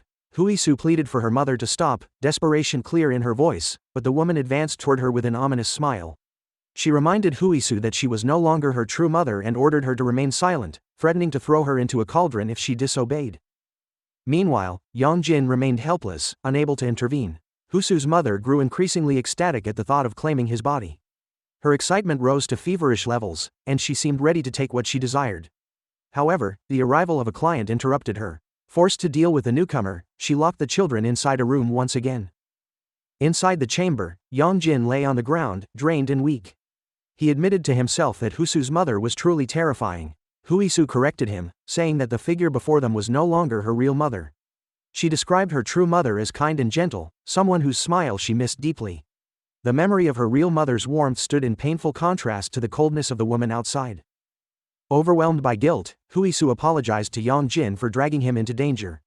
Yong Jin tried to lighten the moment by asking if this was her final will, but Huisu continued to reflect on her choices. She assumed that Yong Jin found her selfish and inconvenient, yet he denied the thought. Tears welled up in her eyes as she cried, feeling the weight of their doomed situation. She admitted that she was sorry for asking for help, acknowledging that Yong Jin must have been scared as well. She explained that she had only acted because she feared her mother was in danger. With a trembling voice, she revealed that she had seen her mother's skin rotting away, a sign that her life was ending. Knowing this truth had made her desperate, for she realized her real mother would not last much longer. Yong Jin wondered aloud why she was only sharing this knowledge now. Huisu confessed that she had not wanted to burden him. His response was blunt, pointing out that she had already burdened him, so there was little point in holding back the truth any longer. She admitted that she had feared they might be too late, while Yong Jin tried to convince her not to blame herself. An idea suddenly came to him. He asked about the conditions required for transferring bodies, reasoning that if a body was rotting, an evil spirit should naturally move into a new vessel. Yet the spirit had not transferred to Huisu, which puzzled him. He began forming a plan, declaring that if they could understand the conditions, they might be able to rid themselves of the evil spirit. Huisu's interest grew, and she listened closely. He explained that when a human body died, a vessel was needed for the spirit to survive. This realization struck them both with clarity. The entity's goal was to transfer into Yong Jin's body. Huisu wondered if Yong Jin's family lineage involved shamans, which might explain why the spirit sought him. Yong Jin considered her words as Huisu explained that her own family had been shamans for generations. Despite the danger, hope flickered within him. Yong Jin focused on his body and discovered he could move a finger. Soon, he clenched his fist, regaining strength. He encouraged Huisu to try moving as well, telling her to attempt 2 fingers. Their strength was slowly returning. With effort, Yong Jin managed to sit upright and instructed Huisu to grab his shoulder. He counted to 3 and tried to pull her up, but in the process, she accidentally tugged his cloth away. Realizing that her strength had also returned, Yong Jin accused her of pretending to be weaker than she was. He urged her to stop faking it and get up properly. As he told her to let go, a voice interrupted them, asking if the space they occupied was a joint room. The speaker was Jin. Huisu's eyes brightened with delight at the sight of him, and Jin expressed relief to see them alive. Yong Jin, still recovering from shock, was surprised to see that Jin was not alone. 3 children accompanied him, their presence marking the beginning of a new chapter in their ordeal. One of the spirit children playfully swung Yong Jin's sword before returning it to him. When Yong Jin tried to catch the weapon, his hand was crushed under its weight, reminding him that his strength had not yet fully returned. The children laughed at his weakness while he endured the pain without complaint. Curious and unsettled, he began to wonder who these children truly were. One of them stepped closer to Huisu and asked if she came from a divine lineage. Huisu confirmed this quietly. The child then asked if she required assistance rising, and in the next moment possessed her body. The group went deeper inside, still marveling at the strange place. Yong Jin grew concerned and warned them not to fool around carelessly. The spirit controlling Huisu commented proudly on her body, remarking that it was large and well-suited. The others agreed and addressed her as Boksun, acknowledging her as their leader. Yong Jin felt something was wrong, but Jin reassured him, explaining that since Huisu could not move properly, the spirit was only helping her. Yong Jin pressed further, asking about the true nature of these children. Jin replied calmly that they were spirit children of the sky, confirming Yong Jin's suspicion that they were not human. Yong Jin clarified that his concern was not fear, but rather that they should have been quieter to avoid discovery. Meanwhile, Huisu's mother was occupied with her client. She advised the woman to keep a jar by her head and sleep with the lid open, cautioning her never to look inside. The client gratefully accepted the instructions, unaware of the spirit that clung to her, slowly draining her strength. Huisu's mother raised her fan and blew, sending a gust of energy that removed the spirit at once. The woman immediately felt lighter, her exhaustion disappearing. Huisu's mother explained that her own energy had suppressed the spirit and warned the woman not to feel too relieved, as it might not last. If the remedy failed, she added, a ritual would be required. When the woman asked the price of the jar, Huisu's mother claimed it was free, insisting it was given to save her life rather than for money. The client, touched by such generosity, bowed her head in gratitude. Huisu's mother then revealed that an offering of 10,000 won at the altar would suffice. She smirked, pleased with how easily her plan unfolded. She added that the woman must return to request a ritual in the future, although the next time she visited, a young boy would be present instead of her. The client grew uncertain at the thought, but Huisu's mother reassured her that she was preparing to go into the mountains to pray for a while. She instructed the woman not to worry, explaining that though the boy was young, he possessed great power. The woman found it difficult to believe that anyone could match her abilities, but Huisu's mother told her to think of the boy as herself since they both served the same god. Their exchange was interrupted by a loud crash echoing from one of the rooms. The woman asked if she had other visitors, but Huisu's mother denied it, claiming that the noise had been made by a cat she kept. In truth, the sound came from a samar, a vessel that had toppled. Inside the room, one spirit child scolded another for knocking it over. Boksun, still inhabiting Huisu's body, grew curious about a jar placed in the corner. She reached out for it despite warnings. Jin immediately told her not to touch the object, urging her to step back. The other children also shouted for her to move away, yet it was too late. The jar fell, shattering upon the floor. The explosion of energy separated Boksun from Huisu's body. Huisu slowly regained consciousness, bewildered by what had occurred. As she lifted her head, she saw Yong Jin with his sword already in hand, sprinting toward her. He cried out for her to move. Startled, Huisu glanced behind and saw a spirit reaching out, ready to seize her. Summoning the last of his strength, Yong Jin hurled his sword. The weapon struck with such force that it lodged itself into the wall, stopping the spirit's advance. The spirit children clapped, impressed by his effort, while Yong Jin panted heavily, nearly spent. A mocking voice rang out, calling them rats. It was Huisu's mother, who had discovered them at last. Her gaze locked on Yong Jin, and she asked if he had recovered his strength. Yong Jin did not answer, only turning toward her with deliberate slowness. Her laughter echoed, twisted and cruel, her face revealing a wicked distortion. She approached with steady steps and whistled sharply, summoning her spirits. At once, the spectral figures rushed to her side.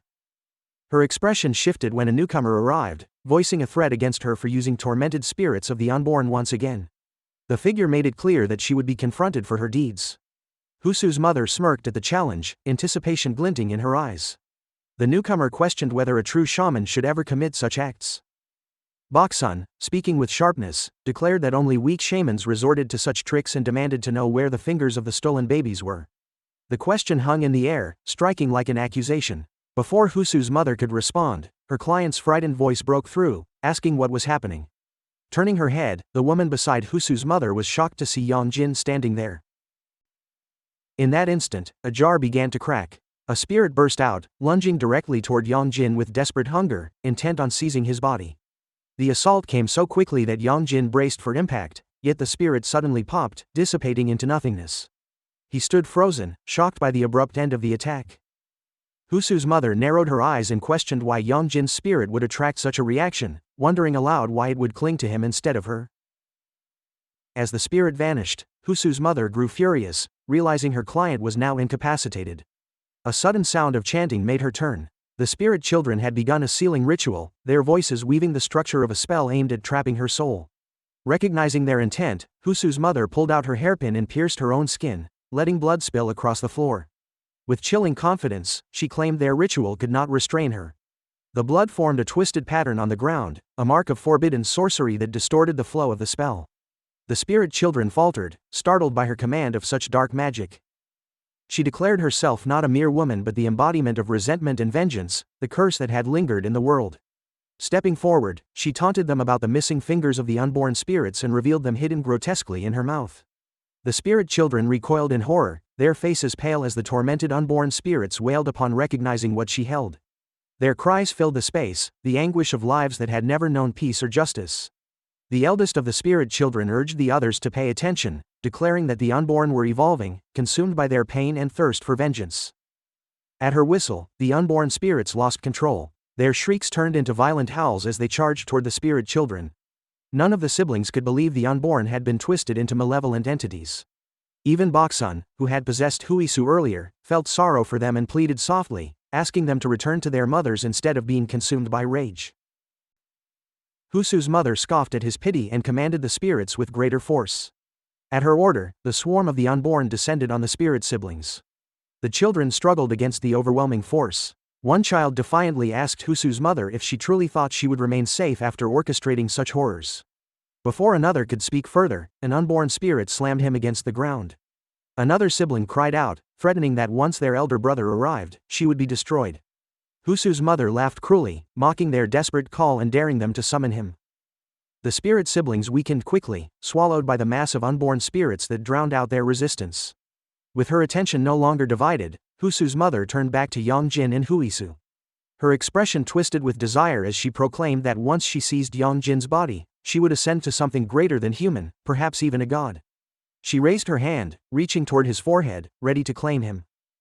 Before her touch could land, a knife cut through the air and struck near her. Startled, she turned sharply, demanding to know who had dared to challenge her. It was Jin. His eyes burned with disdain as he declared it insulting for a lowly shaman to speak of godhood with such arrogance. Huisu's mother sneered, surprised that only a dog had interrupted her. Yet, confusion clouded her face when she realized he stood against her with strength she had not foreseen. She wondered how he could defy her so boldly. Jin, steady and unyielding, recognized that her divine powers had waned, for she could not even perceive his true essence. When she asked what he was, Jin allowed his energy to surge outward. His form shifted, radiating divine power as he revealed his true nature. He announced himself as a god. Yong Jin and Huisu, caught between fear and awe, were relieved that Jin had finally unveiled his identity.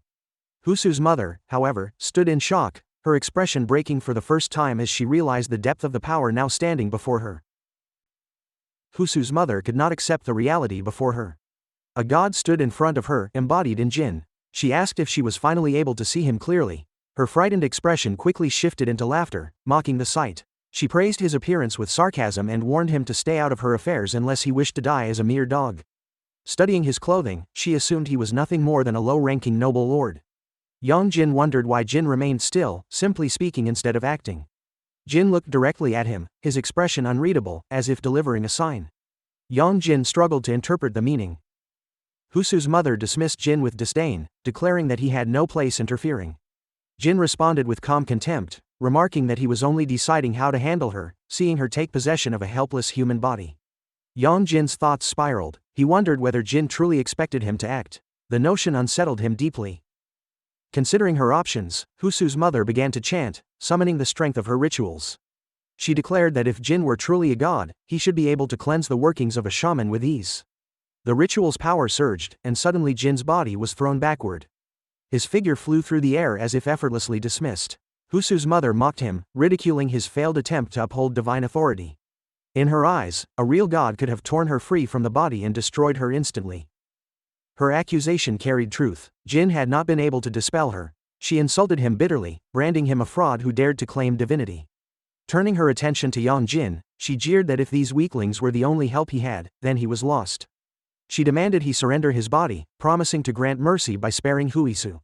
If he resisted, she swore Jin's life would be forfeited as punishment. Slowly she advanced and seized Yong Jin by his shirt. She reminded him he had no choice in the matter. Yong Jin stared at her with grim defiance. He asked why not, reasoning that if he chose to end his own life, she would be left powerless without a vessel. Huisu's mother taunted him to prove it, daring him to bite his tongue and die before she could seize him. Her ambition to ascend grew clearer. She dreamed of becoming a god through his body. Her focus was broken, however, when Huisu suddenly clutched her kimono. With tears and desperation, Huisu begged her to stop and release her mother's body. Huisu's mother snarled and kicked Huisu away. Yong Jin was startled by the cruelty. Huisu, still weakened by the lingering effects of the ritual, staggered as her body threatened to collapse. Huisu's mother reminded her daughter why she had been allowed to live. The girl had once been useful. That usefulness had ended. She declared Huisu worthless and prepared to kill her, promising that soon even her real mother would join her in death. Yong Jin strained to break free, but the ritual's grip held him tightly. Huisu, trembling and pale, whispered her final words. She apologized, resigned to her fate. Her acceptance left Yong Jin speechless. He screamed her name as her mother raised her hand to deliver the finishing blow. In that instant, the woman faltered. A memory surfaced within her. She remembered the bracelet she had given her daughter, crafted from peach seeds. It had been intended as protection against spirits. Huisu had despised it, finding it bulky and unattractive. She had questioned why she needed to wear something that drew attention, embarrassed by the constant reminder that she was the daughter of a shaman. She had begged her mother not to place talismans on her belongings after one had fallen in class, making her the target of ridicule. Her mother had explained that the effort was born of worry and love. Huisu, bitter, had asked why her mother insisted on things other parents never required. She had resented the difference. Then her mother had spoken of a final talisman, not a charm against spirits but something far more personal. She had told Huisu that wherever she was, whenever she needed her, she only had to call out her mother's name. That talisman was her mother herself. Her arms opened wide, promising that she would come running, no matter what. The memory broke through the corruption. Tears welled in the possessed woman's eyes. Huisu noticed the change. The truth revealed itself. Her real mother's spirit had regained control. Her mother urged her to run. Both Yong Jin and Huisu stared in disbelief. The mother wavered, trembling as she reached for the knife that had been used earlier. Huisu looked on in confusion as the blade turned inward. Realization struck her with terror. Her mother pointed the knife at her own chest. Huisu screamed for her to stop, but her mother called her name with one final apology. The blade pierced her body. She sacrificed herself to drive out the spirit, choosing death to save her daughter. The sight shattered them. Blood spilled to the floor as her body weakened. Huisu rushed to catch her, crying desperately for her to awaken. Her mother slipped away in her arms. Yong Jin, frozen, began to unravel. Huisu sobbed uncontrollably, and he could only watch her grieve. His own mind collapsed into guilt. He recalled her earlier apologies and wondered if he had failed her completely. He blamed himself, believing none of this would have happened without his presence. The words of others haunted him, voices from his past saying he should never have been born, that his existence had caused his parents' deaths. He relived the tragic accident of his childhood, where his life had been spared while theirs had been taken. The air thickened with a malignant aura. From the collapsing body, the spirit known as Sonaki began to emerge. She raged, furious that Huisu's mother had chosen such madness, furious that her vessel was gone. Her wrath turned toward the children. Huisu, overwhelmed by grief, seethed with hatred and longed to destroy the spirit that had stolen everything from her. Sonaki summoned her weapon, determined to strike Huisu down. As she prepared to end it, a sudden slash tore across the room. Her spear was cut in half, her hand severed in the same instant. She staggered, stunned, unable to comprehend what had struck her. Her gaze fell on Yong Jin. His body trembled, yet his hand dragged his sword across the ground. His eyes glowed with a force unfamiliar, an overwhelming presence rising from within. Sonaki realized something ancient had awakened. Yong Jin's power surged as if guided by another will. The dragon that slumbered within him had stirred. Jin trembled, uncertain if what he had done would be enough. Sonaki grew furious, glaring at Yong Jin as she demanded to know if he had lost his mind. Her voice carried both anger and disbelief, yet before she could continue, Yong Jin disappeared before her eyes. She searched frantically, twisting her head from side to side, but her vigilance failed her. Yong Jin reappeared right behind her, striking with precision. Sonaki reacted just in time, narrowly dodging the attack, though the beads of her necklace scattered across the ground. The sharp clatter echoed in the tense silence, the only result of the sudden strike. She recoiled in shock, struggling to comprehend how Yong Jin had broken free from the enchantment she had bound him with.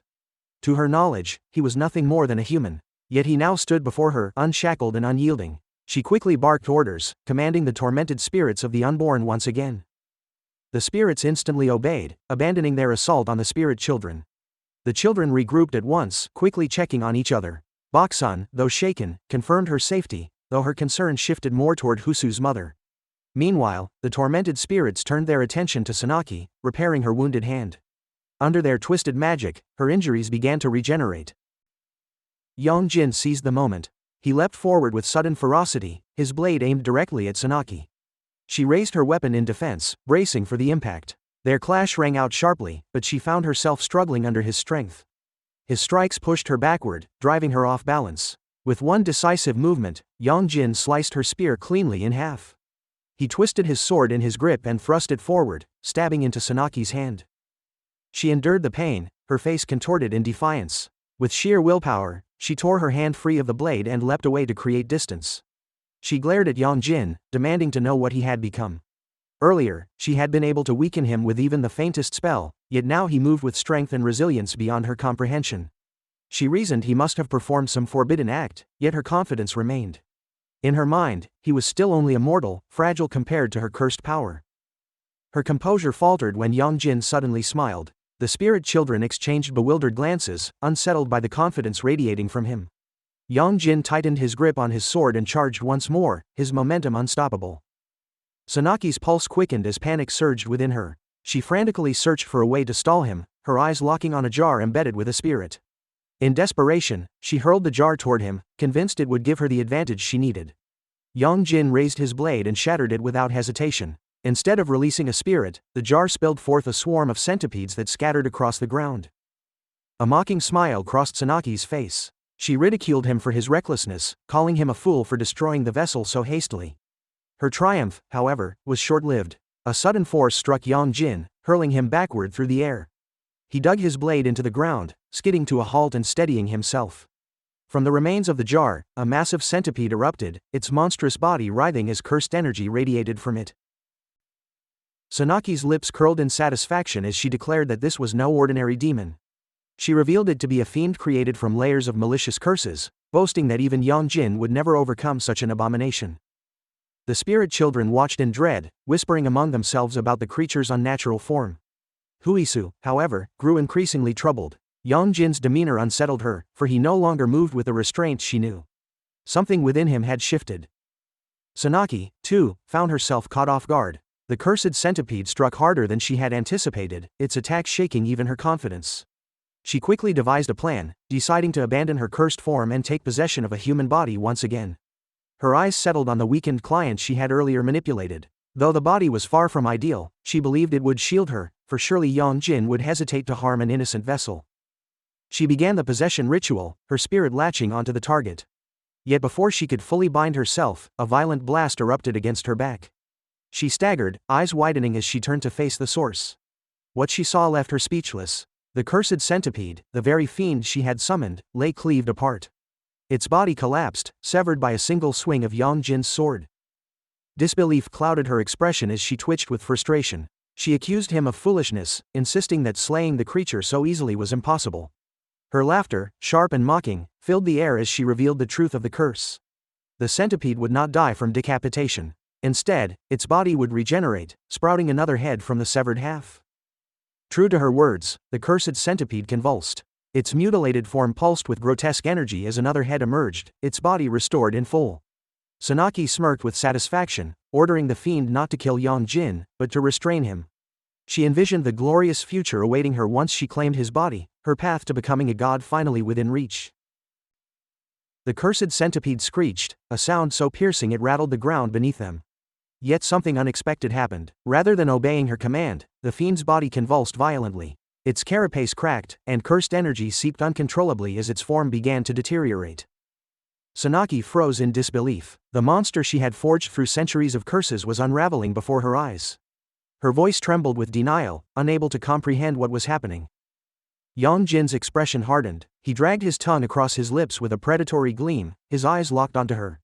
Each deliberate step he took brought with it a growing weight, a pressure that pressed down on Sonaki's chest.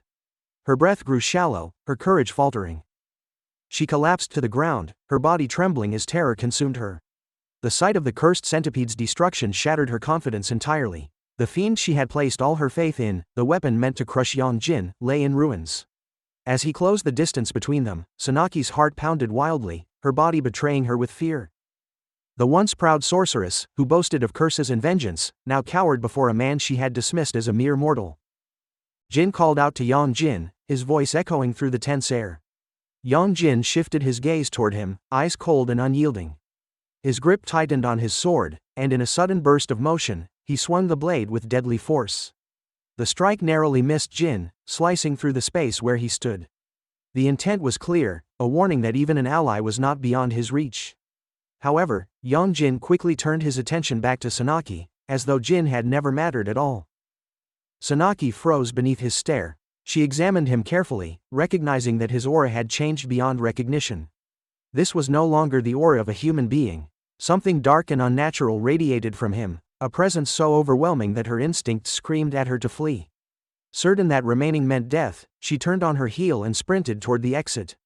With raw desperation, she shoved open the door and hurled herself outside, lungs burning as she sought freedom.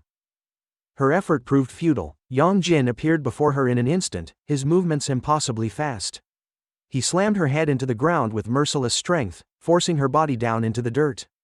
Before she could recover, he pressed his weight onto her back, riding her as though she were nothing more than an object beneath his feet. His boot ground against her face, pinning her helplessly to the earth. Yong Jin lifted his sword high, preparing the final blow. Sonaki twisted violently, trying to pull herself free. She knew what awaited her if she failed to escape. His foot pressed harder, crushing her head under his weight, the pressure steadily grinding against her skull. Through her pain and humiliation, she demanded to know how he dared to treat her this way. The agony triggered memories buried deep within her soul. Her past came flooding back, dragging her to the moment of her downfall. She remembered the flames, the villagers, and the wrath that consumed her. In that previous life, she had been condemned by her own people, burned before she could ascend to divinity. Long ago, in a quiet village, Sonaki had stood among devoted worshippers, their chants rising in unison as they prayed to their god. At the heart of the ceremony, she performed a ritual dance, her movements graceful and deliberate. When she finished, her face glowed with pride as she announced that the spirits were pleased. She promised the people that rain would bless them the following day. The villagers dispersed, their faith unwavering. Yet the skies remained empty. As hours passed, Sonaki shivered with unease. By nightfall, the rain had not come. Doubt gnawed at her. In frustration, she kicked the table before her, scattering offerings to the floor.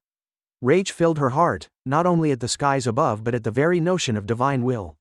She began to believe that her strength came not from gods, but from within herself alone. Her temper grew volatile. When someone entered the chamber, they recoiled at the sight of her fury. She glared at them, her expression wild. Fear drove them away, and whispers soon followed. Rumors spread like wildfire, claiming that their priestess had lost favor with the heavens. People whispered that she had defied the gods and shattered sacred items in her anger. One evening, Sonaki overheard a pair of villagers. She stepped from the shadows, addressing one directly. With a cold gaze, she warned him of a plague that would strike his household. She told him the only salvation lay in offering a sack of rice at the altar to Jiwan. The man scoffed at her words. His friend shifted uneasily, aware of the seriousness of her warning, but the first man only sneered. He accused her of deceit, claiming her household had run out of rice and she sought to swindle others under the guise of prophecy.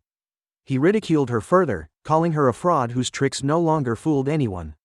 His insults grew harsher, branding her a wretched woman unworthy of the sanctuary the village had once provided. His words struck deep, but Sonaki did not falter. She reminded him of the heaven's judgment, asking if he did not fear divine wrath. He shouted back with defiance, declaring that everyone knew what she truly was. Unable to sway him, Sonaki left them with rage seething in her heart. The next morning, the man who had insulted her was found dead. Fear swept through the village. Many believed his death was punishment from the gods for disrespecting their priestess. Whispers once again turned, this time painting her as one still chosen by divine will. Sonaki hid in an alley, listening to their hushed conversations, a twisted smile forming as they spoke of her regaining divinity. The rumors spread further. Families whispered that the parks had secured her blessings for childbirth, invoking Shin, the deity of fertility. Yet beneath the surface of these talks lay a darker truth.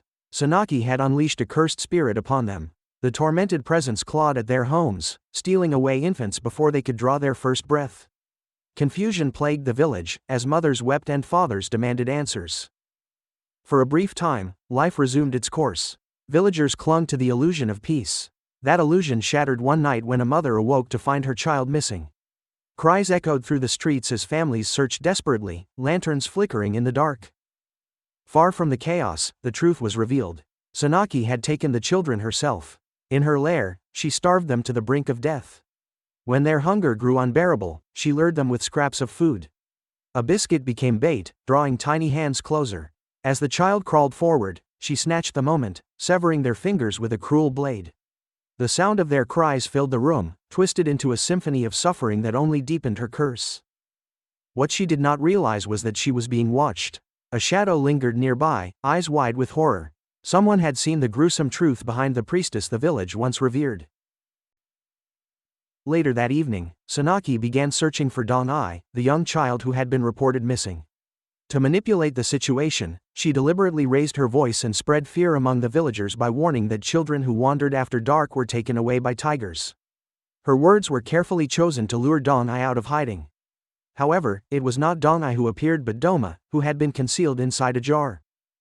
That same night, the village gathered to conduct a ritual. Dong-ai's mother prayed earnestly for the safe return of her daughter, her voice trembling as she begged for divine intervention. Suddenly, her prayers were interrupted when Dong-ai staggered into view, covered in dirt and exhaustion. Relief flooded the mother's heart, and she rushed forward to embrace her child. Yet as Dong-ai raised her eyes toward the priestess, the little girl revealed the dark truth about Sonaki. The revelation struck the villagers with an overwhelming shock that left them speechless. Their emotions defied description, for disbelief and horror weighed heavily on them. Sonaki herself realized that the truth placed her in grave danger, for the trust she had nurtured among them was unraveling before her eyes. Desperate to confirm the accusation, the villagers banded together and marched to the priestess's home. At the bamboo structure where she resided, the group hesitated only briefly before knocking. The silence that followed was broken by a dreadful discovery. Through the opening, they saw the severed finger of a child. Terror seized them, and cries of anguish rose in unison as the realization struck that their beloved children had been slaughtered by the very woman they had trusted most. Anger and grief overcame them, and in desperation, they tied Sonaki with ropes, pleading that she restore their children to life. Sonaki displayed no remorse. With cold disdain, she mocked their cries and ridiculed their sorrow. She told them that they themselves were responsible, for it was their selfish wishes that had driven them to seek her aid. Their greed, she declared, had been the true offering, and their children had become the sacrifices they had willingly provided. She called them fools, sneering at their despair. The villagers, trembling with rage, shouted back that the heavens would judge her for her wickedness. They insisted divine punishment would surely fall upon her. Sonaki, however, dismissed their words with scorn. She claimed that if divine judgment truly existed, then their children would never have met such cruel fates. Her derision silenced many of them, though grief soon turned to fury again. One of the mothers, driven by despair and rage, seized a torch from the altar and hurled it upon Sonaki's sacred objects. Flames quickly spread, consuming the place with an unnatural force. Yet Sonaki did not scream or cower in fear. Instead, she stood tall and declared that gods did not exist. Her words shocked the villagers further, for she proclaimed that she herself was the god who existed among them. She vowed that with her death she would ascend, becoming a deity of curses who would plague them through her resentment. As her voice echoed, the ground beneath them trembled. Blood seeped across the floor, forming a sinister circle of magic. The jars lining the chamber rattled violently before shattering into countless fragments. Spirits erupted from the vessels, howling as they swept through the villagers before being drawn into Sonaki's body. She absorbed every cursed soul she had once bound, her form growing more terrible with each passing moment. Without hesitation, Sonaki lunged toward Yong Jin, yet he moved with ease, evading her attack and landing steadily upon the ground. Her gaze locked on him, burning with hatred, for she was determined to slaughter every last person with her own hands, starting with him. She hurled a torrent of destructive magic in his direction. The villagers looked on in terror, fearing for Yong Jin's life. However, their fear soon gave way to astonishment. As they observed more closely, they realized that Yong Jin's presence carried a demonic power greater than Sonaki's. His aura did not shrink beneath her attack, instead, it seemed to grow, and there was even a sense that he relished the confrontation. He drew his sword and charged forward, closing the distance in a blur of motion. Sonaki faltered as he passed through her, his blade slicing through the cursed spirits that had merged with her hand. The damage was immense, yet she did not fall. Sonaki regenerated her arm with horrifying speed and struck back at him. Her blow landed, yet Yong Jin reacted instantly, leaping above her with inhuman agility. Suspended in midair, he released a surge of energy that enveloped him. His form radiated an aura so fierce that he appeared overtaken by his demonic nature, his power rising to new heights. Among those watching, Jin could not contain his disbelief. The extent of Yong Jin's transformation defied all expectations, forcing him to question what kind of being Yong Jin truly was. His astonishment deepened as Yong Jin continued to press forward, embodying a force that seemed beyond human. At that moment, a sudden spell interrupted the clash. The ground shook as an unknown magic exploded between them, forcing both Sonaki and Yong Jin apart. The confrontation halted as a figure stepped into the light, snapping a fan closed with deliberate grace. Yong Jin's eyes widened as he turned toward the stranger. The man raised his fan once more and channeled a dispersed spell that struck Yong Jin directly. The impact overwhelmed him, and his body collapsed as consciousness slipped away. Confusion spread among the villagers, for they recognized the newcomer. He was the same mysterious individual who had previously thrown a ball at Yong Jin's head. As the magic settled, it became clear that this figure was no ordinary person. He was in truth a boy whose powers exceeded those of the villagers' understanding. Ya stood silently, his gaze fixed upon the scene before him. The surviving children, overwhelmed by what they had witnessed, approached him while sobbing uncontrollably. Their tears carried the weight of the cruel truth they had just endured. Nearby, Sonaki struggled across the ground, trying to crawl toward them. Rather than showing fear, the children recoiled with disgust at the sight of her broken form. She dragged herself forward, directing her attention to Ya as she questioned his nature, for she had realized that he carried the power of the gods. Her trembling voice betrayed her disbelief as she attempted to comprehend how such divine strength could belong to him. Ya, in his calm authority, declared that he was a god. The weight of his words stunned her. He revealed that he was no ordinary being, but a deity of the earthly branches, recognized as Ya, the Lord of the heavens. Her mind struggled to grasp this revelation, and while crawling pitifully on the ground, she asked again if he was truly a god. The children, witnessing her desperation, began to feel pity for her in spite of what she had done. Sonaki's composure collapsed entirely. She wept as she pulled herself closer to Ya, clutching at his garments. Her voice shook with despair as she questioned why her prayers had been ignored. She asked why he had never come to her, despite her endless pleas. She lamented that if he had helped her long ago, her fate might have been different. Her grief turned to accusations as she wondered aloud how a god could abandon one who prayed so desperately. Ya brushed off her grip with disdain and asked her to consider the true nature of the prayers she had made. He reminded her that her words had always been rooted in selfish desires. No god, he explained, would ever answer prayers of such corrupted intent. As he spoke, the spirits of the tormented children began to emerge from Sonaki's body, freed at last from the curse that had bound them. Ya declared that her greed had blinded her and caused her to stray from the duties of a shaman. Instead of guiding others, she had indulged in the 10 evils, forsaking her sacred role. Sonaki attempted to deny his words, but Ya revealed that he knew all of her sins. He gestured toward the anguished spirits whose paths had been twisted by her actions. Desperate, she tried to shift the blame onto the villagers, claiming they had demanded the fulfillment of their selfish desires. Ya silenced her sharply, proclaiming that even if her body were torn apart and burned for eternity, her suffering would never equal the pain endured by those she had harmed. He pronounced that she would fall into hell itself.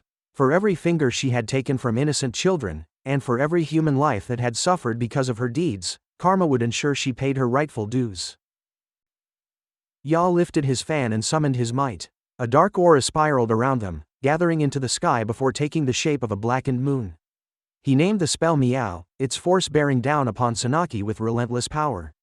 She pleaded for her life, begging for another chance, terrified of the death she now faced. Her pleas went unanswered. Ya declared that her soul would be condemned to eternal destruction. Her presence faded into nothingness, her existence erased by his judgment. Once Sonaki was gone, Ya immediately turned his attention to Huisu's mother. He asked what had happened to her, and Boksun stepped forward, explaining that she had been stabbed by a dagger. Without delay, Ya entered their dwelling to see her condition. Huisu stood protectively before her injured mother, mistaking Ya for an ally of Sonaki. Ya observed her closely and felt relief when he realized that she still drew breath. He exhaled heavily, then prepared another spell. This time, he summoned a floral meadow. A radiant flower bloomed above Huisu's mother before embedding itself gently into her body, releasing its healing power. Everyone present looked on in astonishment at this miracle. The spell, bound by Ya through a tap of his fan upon his own head, sealed its effect on her. Huisu trembled with worry, yet Ya reassured her that her mother was not dead but merely asleep under the spell's influence. Huisu touched her mother's face tenderly. To her amazement, her mother's lips curled into a faint smile. Tears welled up in Huisu's eyes as relief overtook her. The surviving children cheered joyfully at the sight, their sorrow momentarily lifted by the hope that her mother would live. The spirits of the dead children also lingered, watching proudly as Ya displayed the power of the Lord of the Heavens. Huisu, surprised by the recognition of such a title, bowed deeply and thanked him with sincerity. At that moment, Ya coughed, staining his kimono with blood. His expression tightened with irritation, yet he carried on. He told Huisu that as repayment for his help, he had a favor to ask of her. With firm resolve, he swung his fan once again, casting a spell he named Flowing Mirror. The spell released the bound spirits of the children, liberating them from the torment of the parallel realm where they had been trapped. Severed fingers scattered upon the ground as the spell completed. Ya instructed Huisu to hold a keen doge, a memorial rite, once her mother awoke. She would need to use the fingers of the children as offerings, sending their souls to a place of peace where they would finally find rest. When Ya stepped outside once more, his eyes fell upon Yong Jin. He lay unconscious, watched carefully by Jin. Ya smirked with confidence as he addressed Jin, telling him to step aside, for his path could not be obstructed. Ya lifted his fan and struck Yong Jin lightly on the head. The impact stirred him from his unconscious state. Yong Jin opened his eyes slowly, confusion clouding his thoughts as he tried to make sense of the figure before him. His gaze shifted around, taking in the chaotic surroundings. He noticed a smoke-like substance wrapped around his body, holding him in place. Ya released the strange formation, allowing it to dissipate into nothingness. Yong Jin became aware of his exposed state and instinctively covered himself. The disarray around him added to his unease. He searched his memory, trying to recall what had happened. The only clear moment that returned to him was the image of his mother stabbing herself. The thought left him filled with worry for her well-being. In the midst of his confusion, he failed to realize that Huisu was already beside him. She reached forward and pressed her hands against his face, asking if he was all right. He pulled her arms away, but her tears revealed her relief. She apologized to him, expressing guilt for drawing him into her troubles. Yong Jin shifted the conversation, asking about her mother's condition. Huisu reassured him, explaining that Lord Ya and the spirit children had healed her wounds and allowed her to rest peacefully. The explanation left Yong Jin lost, for he had been absent through the most crucial moments and could not piece together what she meant. Jin approached and asked if Yong Jin had regained his senses. Still bewildered, Yong Jin asked for clarity about the events, but Jin responded that he would explain everything on their way home. Their words carried a weight of disbelief, particularly in light of Ja's sudden appearance. Eventually, Huisu revealed to Yong Jin and Jin that the man before them was Lord Ya, the Lord of the Heavens. Yong Jin examined him carefully, recognizing him as the same figure who had thrown a ball at his head earlier. Ya suddenly coughed, staining his robes with blood once more. Concern spread across their faces as they realized he was still unwell. With little desire to linger, Ya announced his departure. In an instant, his presence dissolved, vanishing along with Jin. Huisu blinked in disbelief at the sight of their disappearance.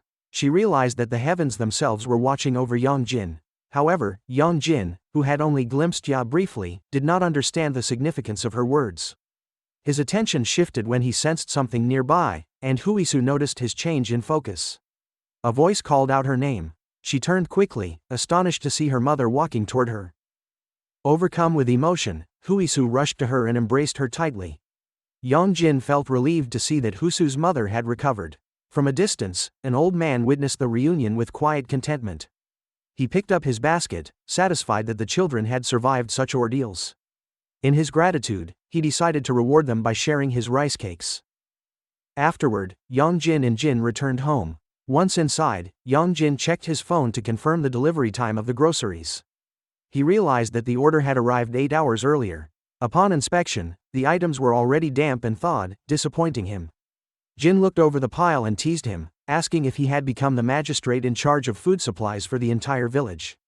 Yong Jin corrected him, stating that Huisu had purchased the goods, and this was merely the delivery. He called Jin a fool for misunderstanding. Jin took offense at his words, yet Yong Jin ignored his reaction and moved deeper inside. As Jin muttered under his breath about Yong Jin's behavior, Yong Jin warned him to stop, threatening not to share food with him otherwise. Jin grew annoyed, but Yong Jin insisted he come inside so they could shut the door. Yong Jin retrieved his sword before settling in. Jin urged him to hurry with supper, but Yong Jin's phone continued to buzz with notifications.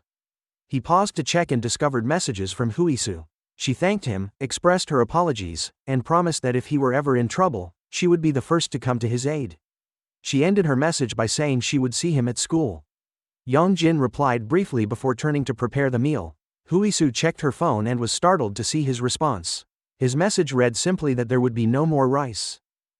As Jin ate peacefully, Yong Jin asked him about the events that had unfolded while he was unconscious. Jin explained that Yong Jin himself had vanquished a two-headed monster and that Ya had healed Huisu's mother. Realization dawned on Yong Jin that he had missed everything of importance, leaving him disappointed. He then asked about Ya, wondering if he was an ancestral spirit like Jin. Jin clarified that Ya was not his forefather. The two continued their meal, yet Yong Jin's curiosity lingered, leading him to ask what Jin had been doing during the ordeal. In his thoughts, Jin admitted relief that Ya had intervened. He then clarified his position, stating that he had not chosen to stand by but rather had no power to act. Yong Jin pressed further, questioning whether the blade Jin carried was simply for appearance. Jin admitted it was meaningless for now, as he had lost his power entirely. Yong Jin grew confused, recalling how Jin had saved him from the maiden spirit before. Jin explained that the act of saving him had been his undoing. He revealed that he had died that night and, in order to preserve Yong Jin's life, had transferred the remainder of his power into Yong Jin's body. He explained that Yong Jin's unusual ability to heal stemmed from that very transfer. The revelation left Yong Jin stunned. Jin wondered aloud if he had failed to explain it properly. He then asked Yong Jin to help him regain his strength. Outside their home, in the shadows, another presence stirred. A figure in a blue kimono similar to Jaws stood watching, clutching a bow. Later that night, Yong Jin was preparing himself for school when sudden pain spread across his body. His arms and legs ached heavily, and he had no idea what he had done the previous day to cause it. Jin suddenly asked him whether he happened to possess animals. To make the question easier, Jin explained further by asking if Yong Jin had some form of historical log. Jin instructed him to locate a book that contained a chronological record of the events that had shaped the world from past to present. Yong Jin searched for it, realizing he still had such a record, which surprised even him. Jin was astonished that Yong Jin had kept it all this time, although reading it proved difficult for him to understand. After this, Yong Jin left for school. The morning appeared peaceful, though his mind continued to linger on Jin's words. He considered what Jin had explained, that his abnormal ability to heal was connected to the power transferred into him, and that Jin wished for him to rise using the strength now contained within his body. Yong Jin wondered if the claim was true, for his body had yet to recover from its condition. The thought made him skeptical of Jin's explanation, though he admitted it might still hold some benefit. One thing caught his attention. The statue near the site of their previous battle remained there, and the memory of it caused sweat to form on his skin. As he walked past Jiwan, an odd reaction occurred. Jiwan's spirit box immediately received interference. His EMF meter began to pick up signals, and the spirit box emitted a chilling message that spoke of boredom, destruction, and fighting. Once Yong Jin passed, the signal abruptly stopped. Jiwan stared at him with suspicion before moving upstairs and pulling out his phone, opening a ghost detector application to investigate further. While Jiwan examined his phone, someone suddenly grabbed it. The person wondered why he was pointing his camera toward them, assuming he had been taking their picture.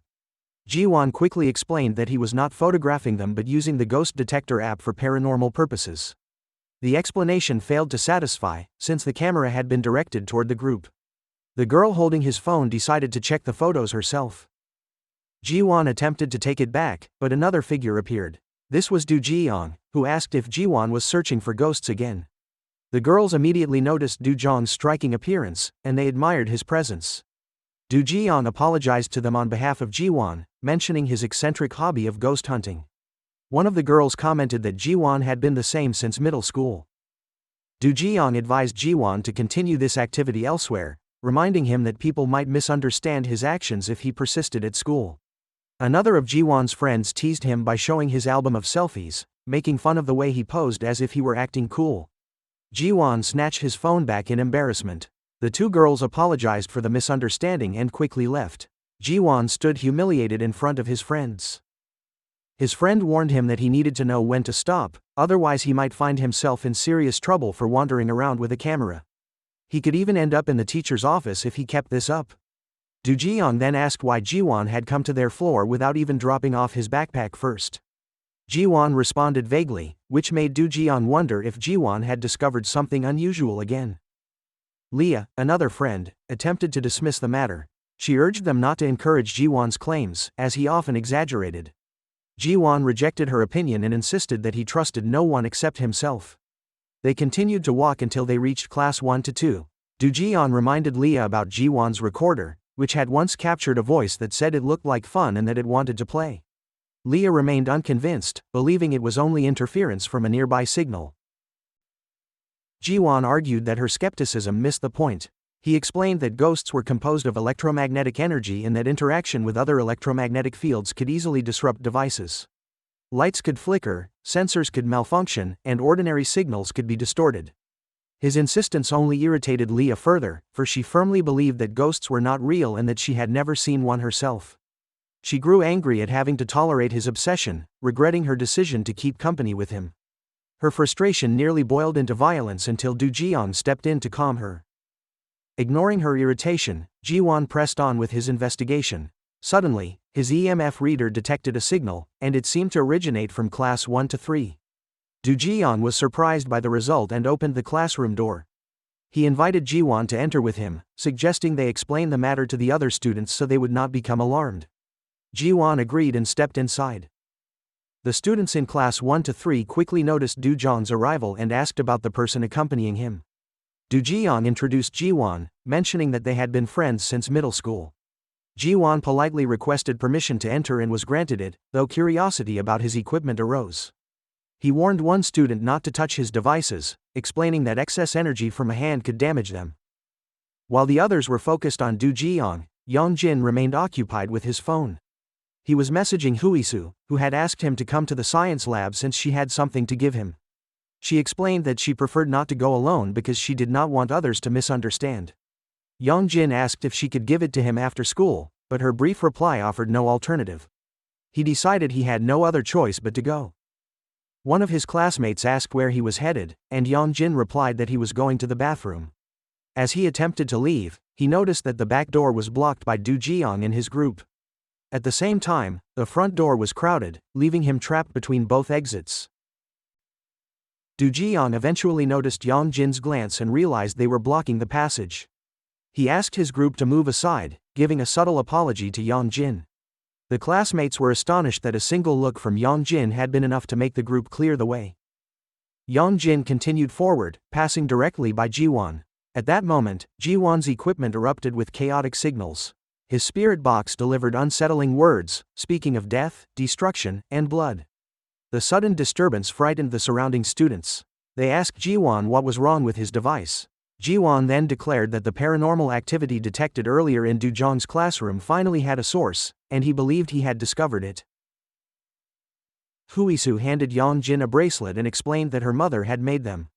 Yong Jin looked slightly disappointed that he had been called only for this reason, but he accepted the bracelet and asked her to thank her mother. Huisu, however, questioned whether he would not wear it. Yong Jin hesitated, reasoning that if others saw them with matching bracelets, they might assume they were a couple. Huisu admitted that thought had crossed her mind but quickly clarified that it was not the case. She revealed that it was a Buddhist bracelet and pointed out that other students at their school wore similar items. She insisted that Yong Jin was the only one who interpreted it as a couple's bracelet. Huisu continued to encourage him to wear it, explaining that her mother was worried about him. She pressed further, asking what would happen if he found himself in danger again. Yong Jin dismissed the concern and replied that such incidents would not occur, insisting that spirits would no longer pursue him. Huisu was surprised when Yong Jin admitted that Jin's power was now inside him. He considered revealing more, recalling how Jin had told him that he had actually died that day. However, he restrained himself, afraid that Huisu would once again blame herself. Instead, he chose to say that this was why his body healed so quickly. While he observed that everything seemed back to normal, Huisu pieced together that his healing came from Jin's power. This brought her to a realization. She recalled that on the day he had fought Sonaki, his behavior had shifted, and he had fought with remarkable skill. Yong Jin appeared confused, unsure of what she was referring to. Huisu explained that he had wielded a heavy blade with ease, unlike his usual self. Yong Jin asked if she was saying he had fought someone, seeking clarity. Huisu confirmed, pointing out the incident at her mother's shrine. Before she could elaborate further, Yong Jin's hand suddenly moved on its own and clamped over her mouth. The action startled both of them. He quickly pulled his hand away, deeply unsettled that his body had acted without his will. Yong Jin apologized immediately, insisting it had not been him. Before Huisu could respond, Jiwan's spirit box interrupted with a chilling phrase that spoke of speaking in death. They turned and saw Jiwan standing there. He apologized for overhearing their conversation, but the situation grew tense. Huisu and Yong Jin both recognized the difficulty of the moment. Jiwan adjusted his glasses and introduced himself as Jiwan Gong, a ghost hunter. Both of them grew anxious upon realizing his profession. Jiwan stepped closer and extended his hand toward Huisu, surprising her by mentioning her mother. He stated that he knew she was a shaman as well, which shocked her further. She asked how he knew, and Jiwan explained that rumors had spread because of her earlier involvement with tarot cards. Huisu admitted to herself that he was correct. Jiwan revealed that he knew about their school's history and ghost stories. He claimed that this knowledge was the reason he had transferred there. He then asked if they had heard about the tale of the running statue. Yong Jin and Huisu shared a silent understanding, since they had already faced it, yet they denied any knowledge. Jiwan explained the legend. The Sampo statue was said to run at night, forcing anyone it encountered to race with it. If the person refused or tried to escape, a flagpole would pierce their head in a gruesome death. Huisu whispered to Yong Jin that this aligned with their near-death experience, when the statue had attempted to crush them with a car. Jiwan suspected it was a poltergeist. He noted that since the first day of school, the flagpole had been pulled out 4 times. He emphasized that there had been no storms to explain it and that similar incidents had occurred the previous year. Both Yong Jin and Huisu reluctantly listened to his theories. Jiwan then claimed that he had confirmed the legend himself. A few days earlier, he had witnessed something extraordinary. At first, he thought it was an illusion. He saw 2 people running, pursued by the statue. One was a boy, and behind him was a girl with a high ponytail. Yong Jin realized Jiwan was describing them. Huisu discreetly removed her hair tie, hoping not to be recognized. Jiwan continued, mentioning that on that very morning the flagpole had once again been pulled out. He added that the statue, which once registered a level 5 on his EMF reader, had barely registered a level 1 since that day. He concluded that the statue's presence had diminished. Yong Jin and Huisu both struggled to hide their disbelief at his accuracy. Jiwan directly asked if they had been the ones chased by the statue. They denied it, but he remained convinced. He explained that people usually ignored him, dismissed him, or mocked him when he shared such experiences. Yet their reaction was different. They denied immediately rather than disregarding his words. He raised his EMF reader as proof, pointing out that it gave a level 5 reading whenever near Yong Jin, the same result it had given at the statue. Yong Jin grew irritated and shoved the device aside. He asked Jiwan if there was any scientific proof behind what he claimed. Jiwan stated that his evidence was not limited to one machine. All his devices had picked up something unusual. His insistence only fueled Yong Jin's frustration. He confronted Jiwan, asking what he expected from him since he had already made up his mind. Jiwan asked if they were ghost hoarders, people who collected spirits. Yong Jin asked whether Jiwan would believe him if he denied it, to which Jiwan replied yes. Yong Jin denied any connection to ghosts and claimed that neither the statue nor other supernatural events had anything to do with them. He then told Huisu that they should leave. Although they started to walk away, Jiwan muttered about their constant lying. Yong Jin froze when Jiwan showed him footage on his phone. The video clearly displayed 2 figures being chased by the sprinting statue, and when zoomed in, it revealed both him and Huisu. Panic spread through Yong Jin. Jiwan urged them not to hide anything from him and promised that he was not an enemy.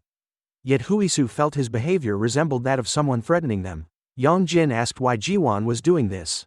Jiwan explained that he only wanted to make a request. He asked if they knew about the haunted antique store, leaving them confused. Meanwhile, Jiang was walking peacefully through the hallway when a person called to him. The stranger handed him a wooden box, describing it as a present that he must open. Jiang asked the stranger's name while opening it, apologizing that he did not recognize who they were. The stranger expressed disbelief and insulted him, calling him a two-faced jerk. Jiang was startled by the accusation. When he looked inside the box, he found a dice and a piece of paper with a human figure marked by a strange symbol. Before he could process it, the paper suddenly ignited. Dark smoke poured out from the box, filling the air around him.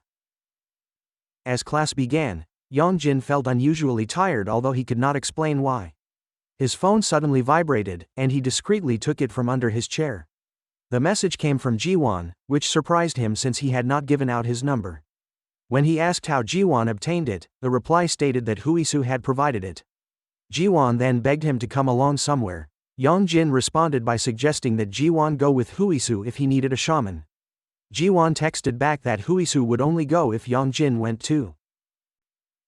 Meanwhile, their teacher noticed something unusual during the roll call. The teacher realized that someone was missing. One of the classmates mentioned that Jiang was not at his desk even though he had been present earlier. The room filled with confusion as they assumed he must have gone to the restroom. Suddenly, the classroom door opened and Jiang walked in. The teacher called him and asked where he had been. Jiang remained silent for a moment before apologizing for being late.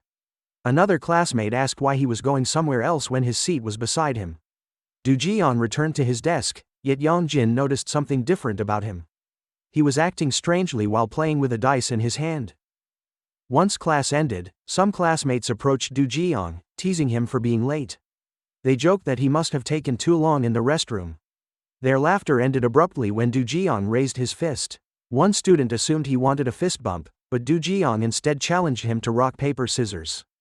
The sudden request surprised everyone, especially when he proposed a 10,000 won bet. The classmate admitted he had no money, so Jiang told him to use his body as collateral.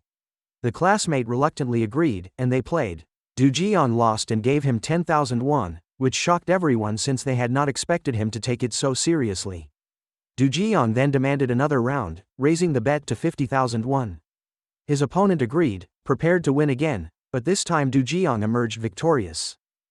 Everyone expected him to let it go, but instead he slapped his opponent with such force that the student collapsed unconscious. The entire class, including Yong Jin, was stunned. Jiang suddenly laughed, mocking his opponent for repeating the same move instead of changing it. He insisted they were only playing and grabbed his opponent's limp hand, reminding the class that he had already won 10,000 won earlier. Another classmate objected, saying this had gone too far, but Jiang dismissed it with mockery. He reminded them that the deal had included the body as collateral. He smirked at another student who had earlier mentioned wanting the next turn, yet that student refused. Jiang seemed bored and left the classroom as if nothing had happened. The room filled with whispers about the incident. Yong Jin's seatmate compared it to a scene from a violent film, while another suggested it felt unsettling, almost supernatural, as though Jiang was possessed. Yong Jin remained silent, still in shock over what he had witnessed. The following day, groups of students were still discussing the event. A girl in a blue jacket said it was the first time she had ever heard Jiang curse. Her friend noted that his behavior had changed so drastically it was as if he had become a bully overnight. The girl in the blue jacket wondered aloud if he might be taking acting classes and preparing for an audition, though she questioned why he would practice so intensely during school hours. While this conversation unfolded, Jiang sat nearby, vaping in the classroom. Another student asked him politely to put it away, warning that teachers might scold him. Jiang demanded the boy speak louder since he could not understand his mumbled words. When the boy faltered, Jiang grew annoyed and yelled at him before laughing it off as a joke. He then held up the vape and asked sarcastically if it really looked like one. He proposed a new bet, 100,000 won, that the teacher would walk in as soon as the bell rang. The boy trembled, remembering what had happened to their classmate the day before. He admitted he had no money, so Jiang once again demanded the boy's body as collateral. Fear spread across the boy's face, and he was unable to speak. Jiang mocked him, saying he shook like a leaf. At that moment, Leah appeared. She had heard troubling rumors about Jiang and wanted to confront him directly. She grabbed his hand and tried to pull him out of the room, but he yanked it away. She asked him why he had seriously hit someone and demanded to know where he had gotten the vape since he had never liked such things before. Jiang ignored her questions, tossing the dice in his hand and catching it with a grin. He asked her whether the number hidden in his palm was odd or even. Confused and unwilling to play, she refused, but he urged her to pick. She reluctantly chose odd. He smirked, revealed an even number, and claimed victory. His expression turned dark as he suddenly grabbed her face, telling her to pay with her body. He pressed himself against her, startling her with his sudden aggression. In shock, Leah slapped him and backed away, horrified at how much he had changed. As she left in anger and fear, another student who had been watching smirked to himself, pleased at how events were unfolding. Later that day, Jiwan walked toward the classroom. He unlocked his phone while still texting Yong Jin, even attempting to pressure him with the footage of being chased by a ghost, threatening to expose it in the ghost hunter community. Jiwan did not seem to care that Yong Jin ignored him since, in his view, they were both still under the same sun. Entering the classroom, Jiwan's spirit box began to react wildly, and he assumed Yong Jin must be nearby as all his devices activated at once. He searched the room carefully, looking for him. As he moved through the rows of desks, his shoulder bumped into someone, and his EMF reader spiked to a level 5 reading. He quickly turned, expecting it to be Yong Jin, yet he was surprised to see Du Jiang instead. The air carried the smell of cigarettes around him. Du Jiang picked up the EMF reader from Jiwan's hand, and immediately the readings grew more erratic. Even the spirit box went into a frenzy. Jiwan paused, waiting for a coherent message from the device, but suddenly the box emitted a loud click that hurt his ears. Confused by the malfunction of his equipment, Jiwan asked Du Jiang to fetch Yong Jin for him.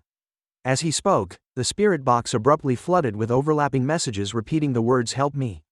Before Jiwan could react, Du Jiang hurled the device against the floor, shattering it into pieces.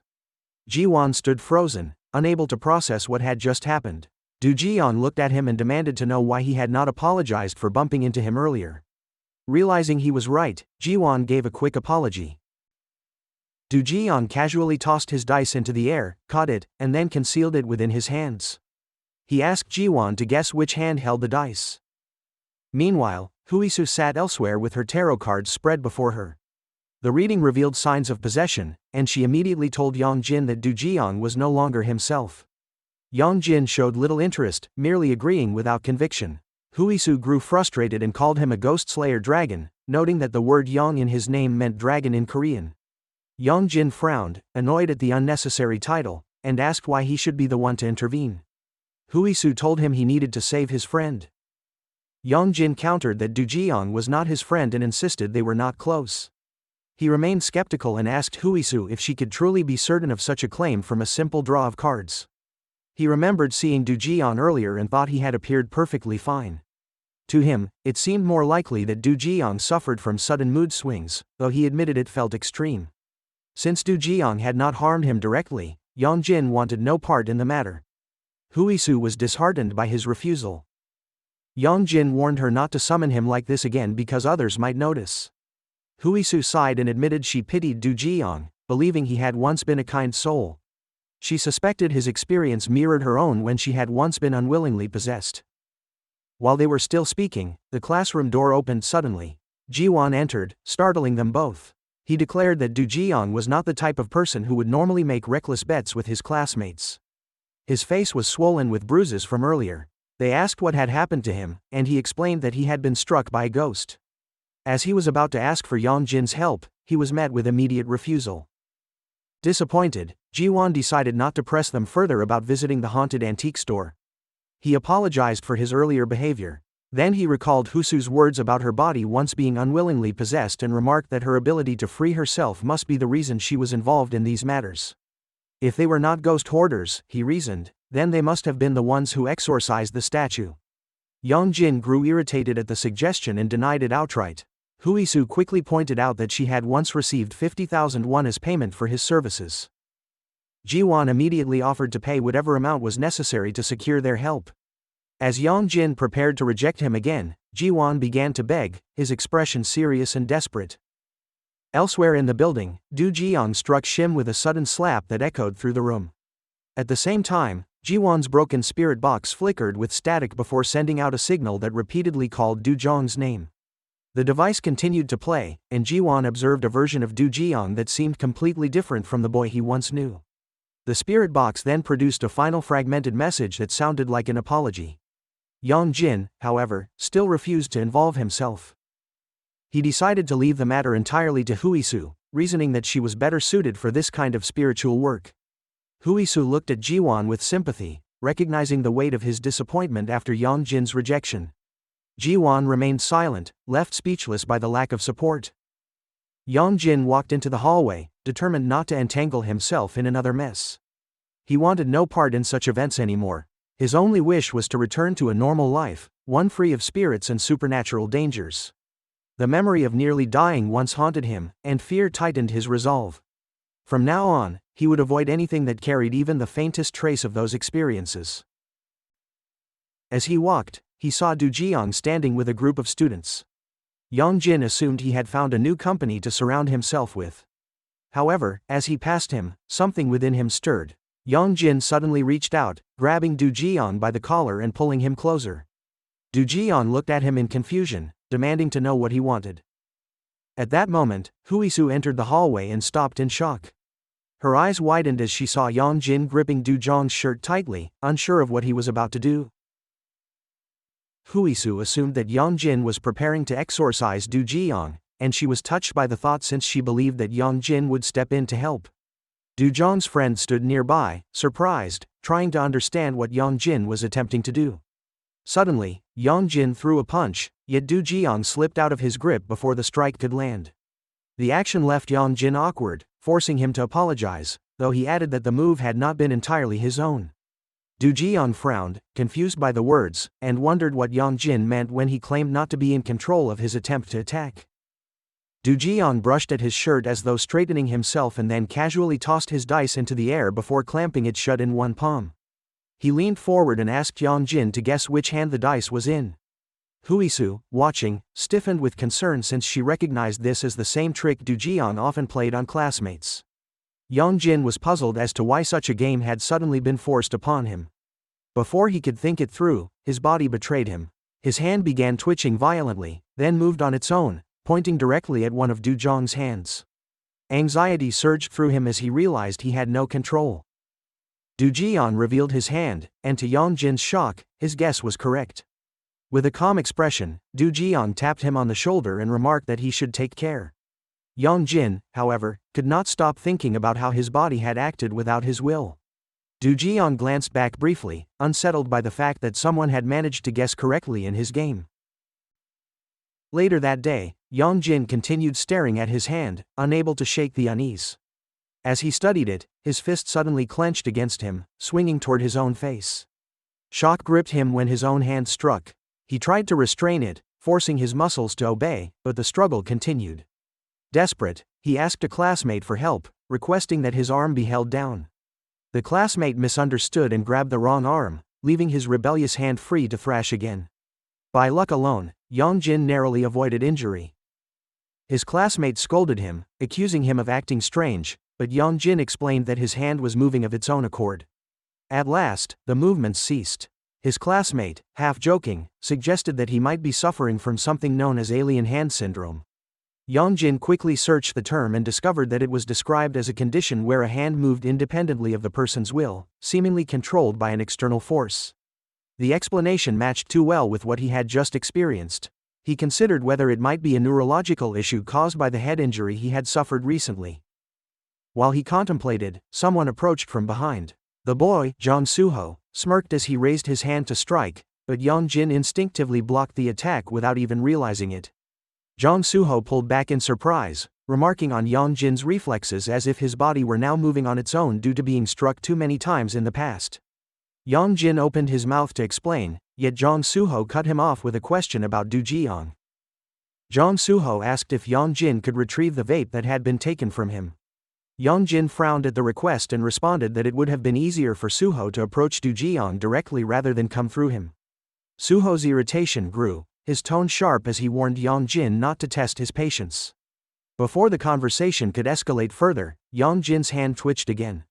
Alarmed, he realized that resisting might worsen the situation, so he lowered his pride and agreed to resolve the matter. In doing so, he prevented an immediate conflict. Meanwhile, Jiwan was elsewhere in the building with his ghost hunting equipment. One of his devices began glowing, signaling the presence of something nearby. He drew his thermal gun and froze when it detected a location in the school at a chilling -1 degree Celsius. His nerves tightened as he noticed a strange box placed on the ground in the coldest part of the area. At the same time, Yong Jin kept glancing at Du Jiang, still unsettled by his earlier encounter. He debated whether to simply leave matters alone since any further involvement might only spark another confrontation. Du Jiang suddenly spoke, asking in irritation who was moving behind him, then followed with an offer to gamble. Yong Jin stated that he had no interest in betting, only that he needed something which had been borrowed. Du Jiang raised an eyebrow, waiting for clarification. Yong Jin explained that Jiang Suho had asked him to retrieve the vape, which had been lost in a bet. Du Jiang smirked at the story and remarked that perhaps Suho would prefer to be struck rather than reclaim the item. Yong Jin quickly denied any such implication. Leaning closer, Du Jiang asked if Yong Jin intended to take punishment on Suho's behalf. Yong Jin calmly replied that he had no such intention and told him to simply keep the item. Remembering their earlier encounter, Du Jiang finally decided to hand it over. Yong Jin felt a brief sense of relief, only for it to vanish as Du Jiang tossed his dice once more. He caught it and declared that he would return the item only if Yong Jin guessed correctly. Holding out his closed hand, he asked if the number concealed inside was odd or even. Fear spread among the classmates who were watching, as they knew Du Jiang's games often ended with harsh consequences. Yong Jin tried to refuse, saying the game was unnecessary. Du Jiang, however, would not be denied, insisting that the wager had already begun. His demand grew sharper as he pressed Yong Jin for an answer. Left with no choice, Yong Jin chose even. Du Jiang revealed the dice, and to Yong Jin's dismay, the number was 1, making it odd. The classmates recoiled, anticipating the cruel punishment that would follow. Du Jiang raised his hand, preparing to deliver the strike, while the tension in the room deepened. Just as his hand descended, Yong Jin's own rebellious hand surged forward once more. Without warning, it shoved Du Jiang's arm aside. Startled, Du Jiang staggered, caught off guard by the unexpected resistance. Then, before anyone could react, Yong Jin's hand snapped forward again, this time flicking Du Jiang on the forehead with a force that sent him crashing backward through the door. Yong Jin immediately covered his eyes in disbelief, horrified that he had struck Du Jiang at all. The realization left him shaken, his heart pounding as the room filled with shocked silence. The classroom filled with murmurs of disbelief. None of the students could comprehend how Yong Jin had managed to send Du Jiang flying across the room. Yong Jin's pulse quickened as he watched Du Jiang rise to his feet while clutching his forehead. A part of him wanted to explain what was happening with his uncontrollable hand, yet hesitation froze him. He questioned whether revealing the truth would only make matters worse. The classmate seated beside him, who had witnessed his earlier struggle, whispered that it must still be the alien hand syndrome. The comment sparked curiosity among others who wondered aloud if such a condition was truly real. Pressured by their attention, Yong Jin tried to justify himself by claiming that Du Jiang had asked him to act something out for him. Since Du Jiang had long been preparing to pursue acting, the excuse felt believable enough. The classmates relaxed, reasoning that what they had witnessed was part of a performance, even laughing nervously about how convincing it had been. While they reassured themselves, Du Jiang suddenly began to laugh. His laughter was low, yet it carried an unsettling edge. He muttered Yong Jin's name with deliberate clarity, making Yong Jin flinch. There was no mistaking the sudden interest Du Jiang had taken in him. At that moment, Yong Jin knew he was in deep trouble. From outside the classroom, Huisu observed the situation.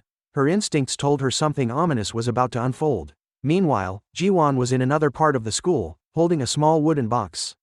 He studied it carefully, immediately sensing the negative energy radiating from within. A chill ran down his spine as he speculated that the letter sealed inside might be written in ancient bone script. On the surface of the box, a strange symbol caught his eye. Curious, Jiwan searched the symbol on his phone and discovered that it originated from a haunted antique store.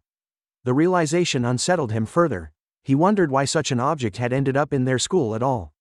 As his thoughts raced, a voice called out to him. It was Leah. She brought up the troubling matter of Du Jiang, claiming she believed the real Du Jiang had become a lingering spirit trapped within his own body. Jiwan shared his experience of when Du Jiang had struck him earlier.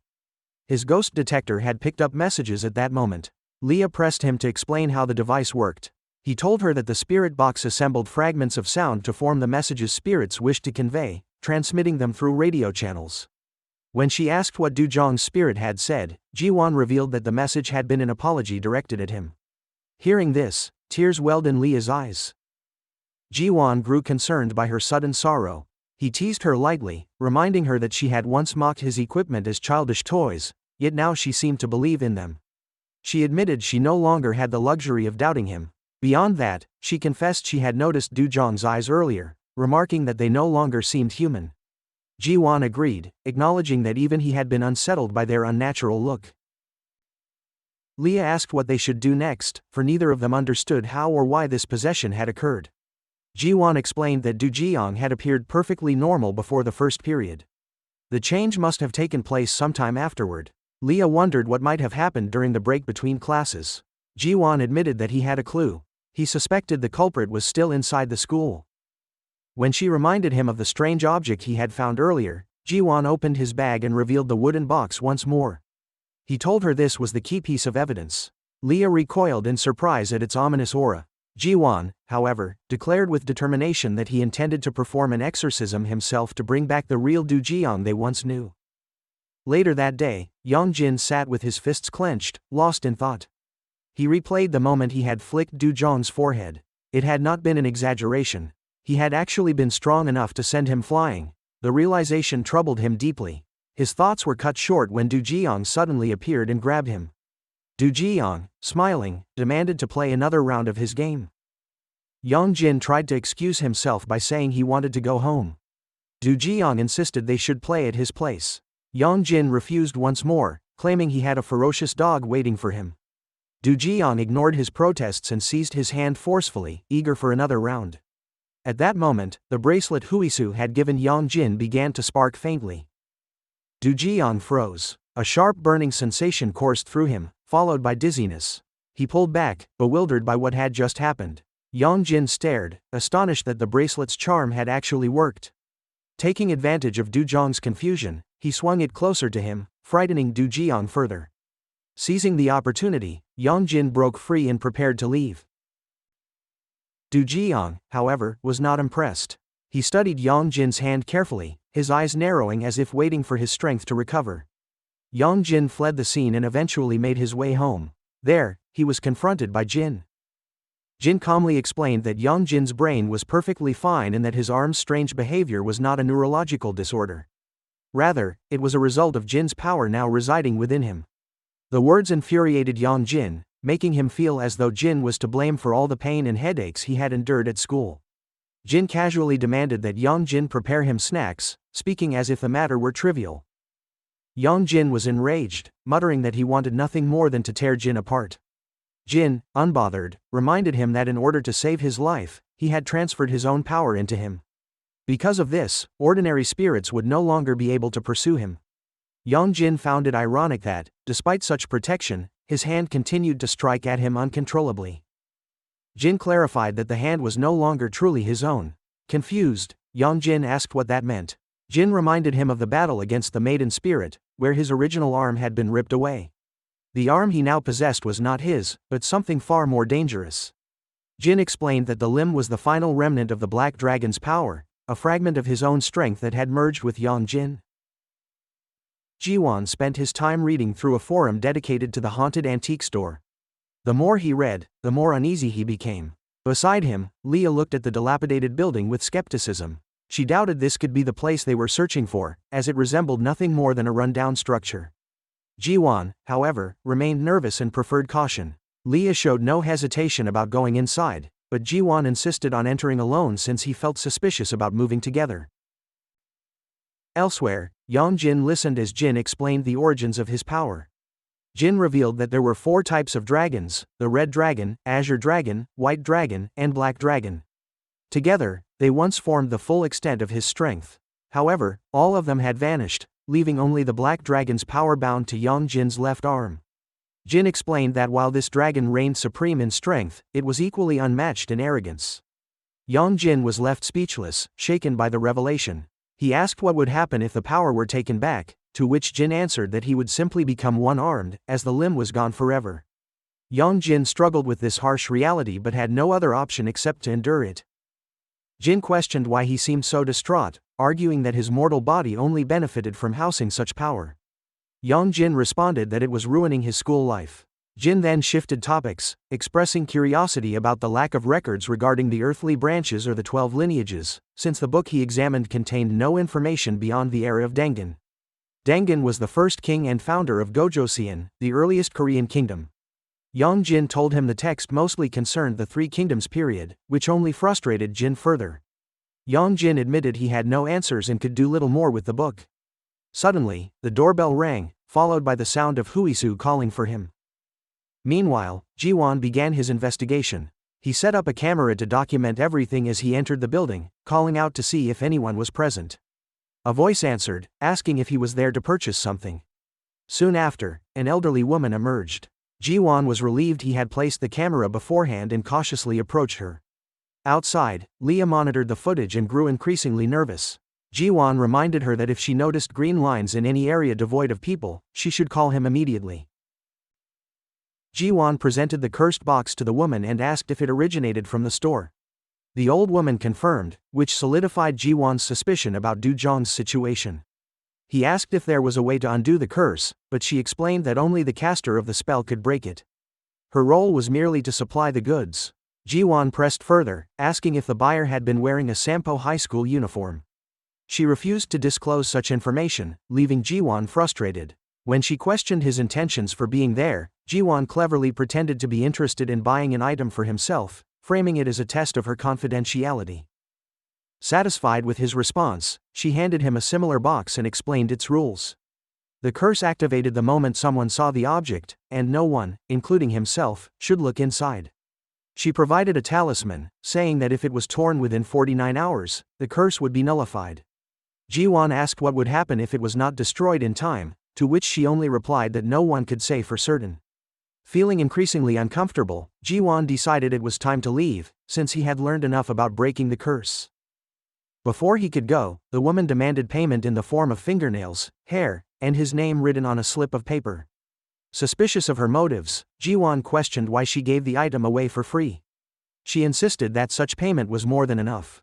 Jiwan hesitated, explaining that hair loss ran in his family and he was undergoing treatment, while his nails were too short to offer. He proposed writing his name for now and returning later with the rest. As he reached for the paper, she suddenly grabbed his hand, stating she would write his name herself and stamp it with a blood seal. Caught off guard, Jiwan panicked when she pulled out a knife. He tried to excuse himself, claiming a hereditary blood disorder and asking to take medication first. The woman allowed him to leave briefly, during which he searched desperately for a tool.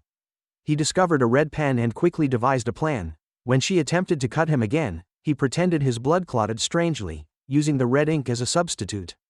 Though suspicious, she expressed pity for his supposed illness.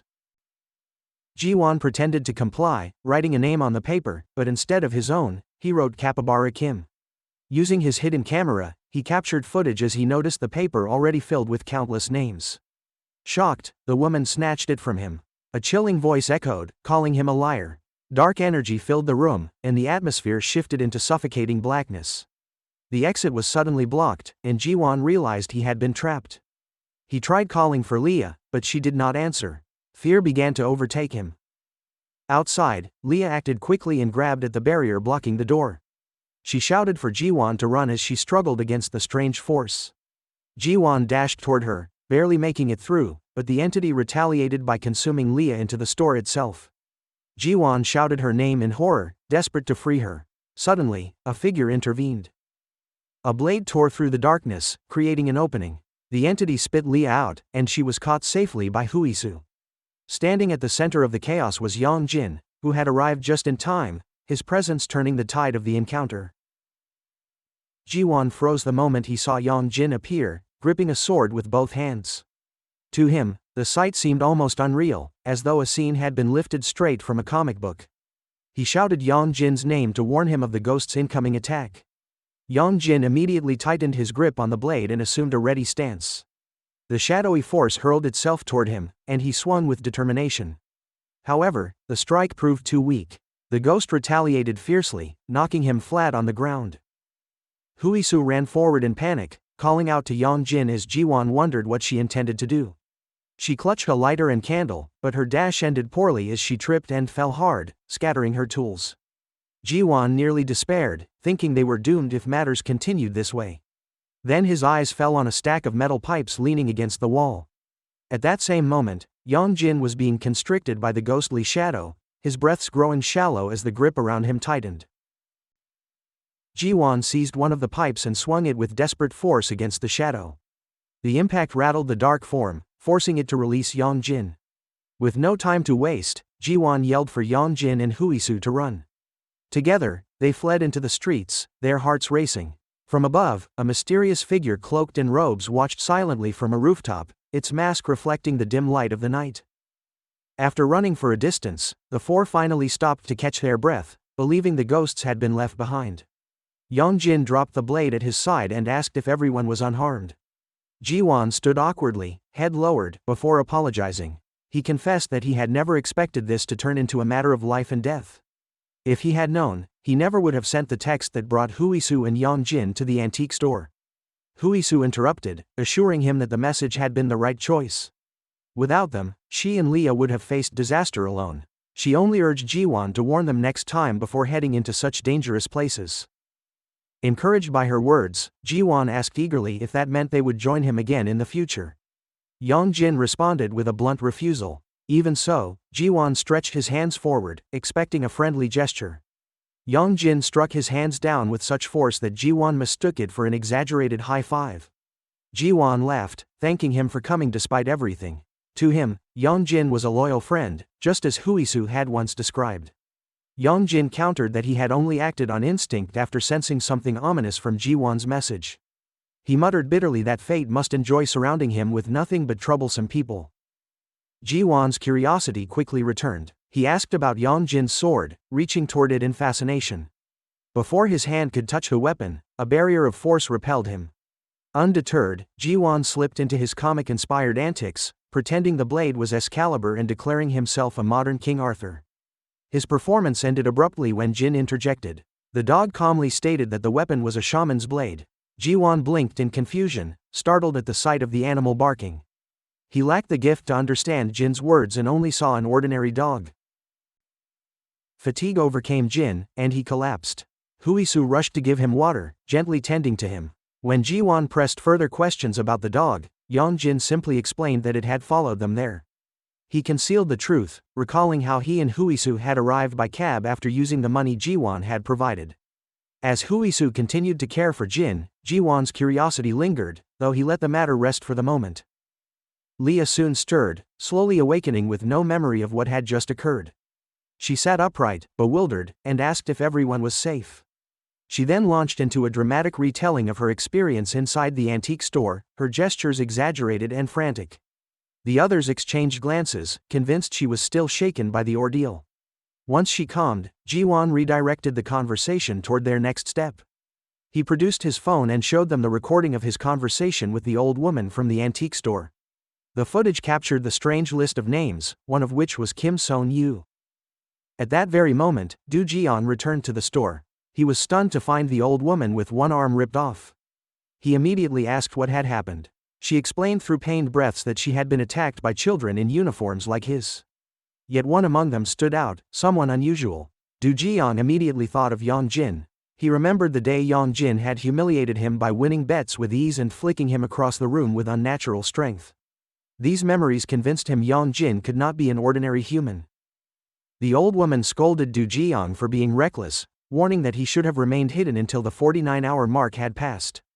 Only then would the body he possessed separate entirely from its lingering spirit. Du Jiang admitted his concern that the children might burn the talisman before that time. The old woman revealed something that left him furious. She confessed she had told them to rip the talisman. Du Jiang demanded to know why she had done such a thing. The old woman smiled coldly and said humans liked to appear fearless, but in truth they were fragile and cowardly. She was certain they would hesitate to destroy the talisman because they lacked faith in spells and would rather turn their malice against one another. He pressed her again, demanding proof of her confidence. At that moment, crimson threads began to emerge from her body, writhing like living veins.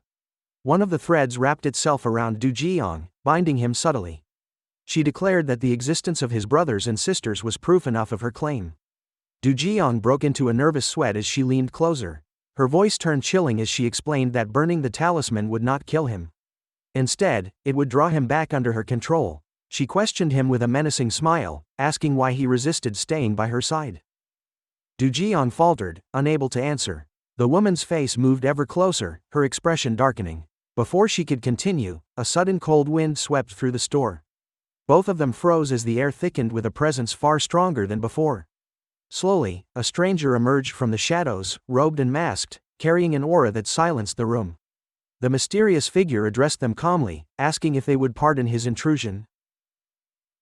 Huisu could hardly believe what she had just heard. The realization that they had only a 49-hour window to burn the talisman struck her with dread. Jiwan reminded everyone that 15 hours had already passed, leaving even less time to act. He asked if anyone knew who Kim Son-yu was, but the others simply shook their heads in confusion. Seeing no answers, Jiwan suggested that they continue their plan the next day since there was still enough time left.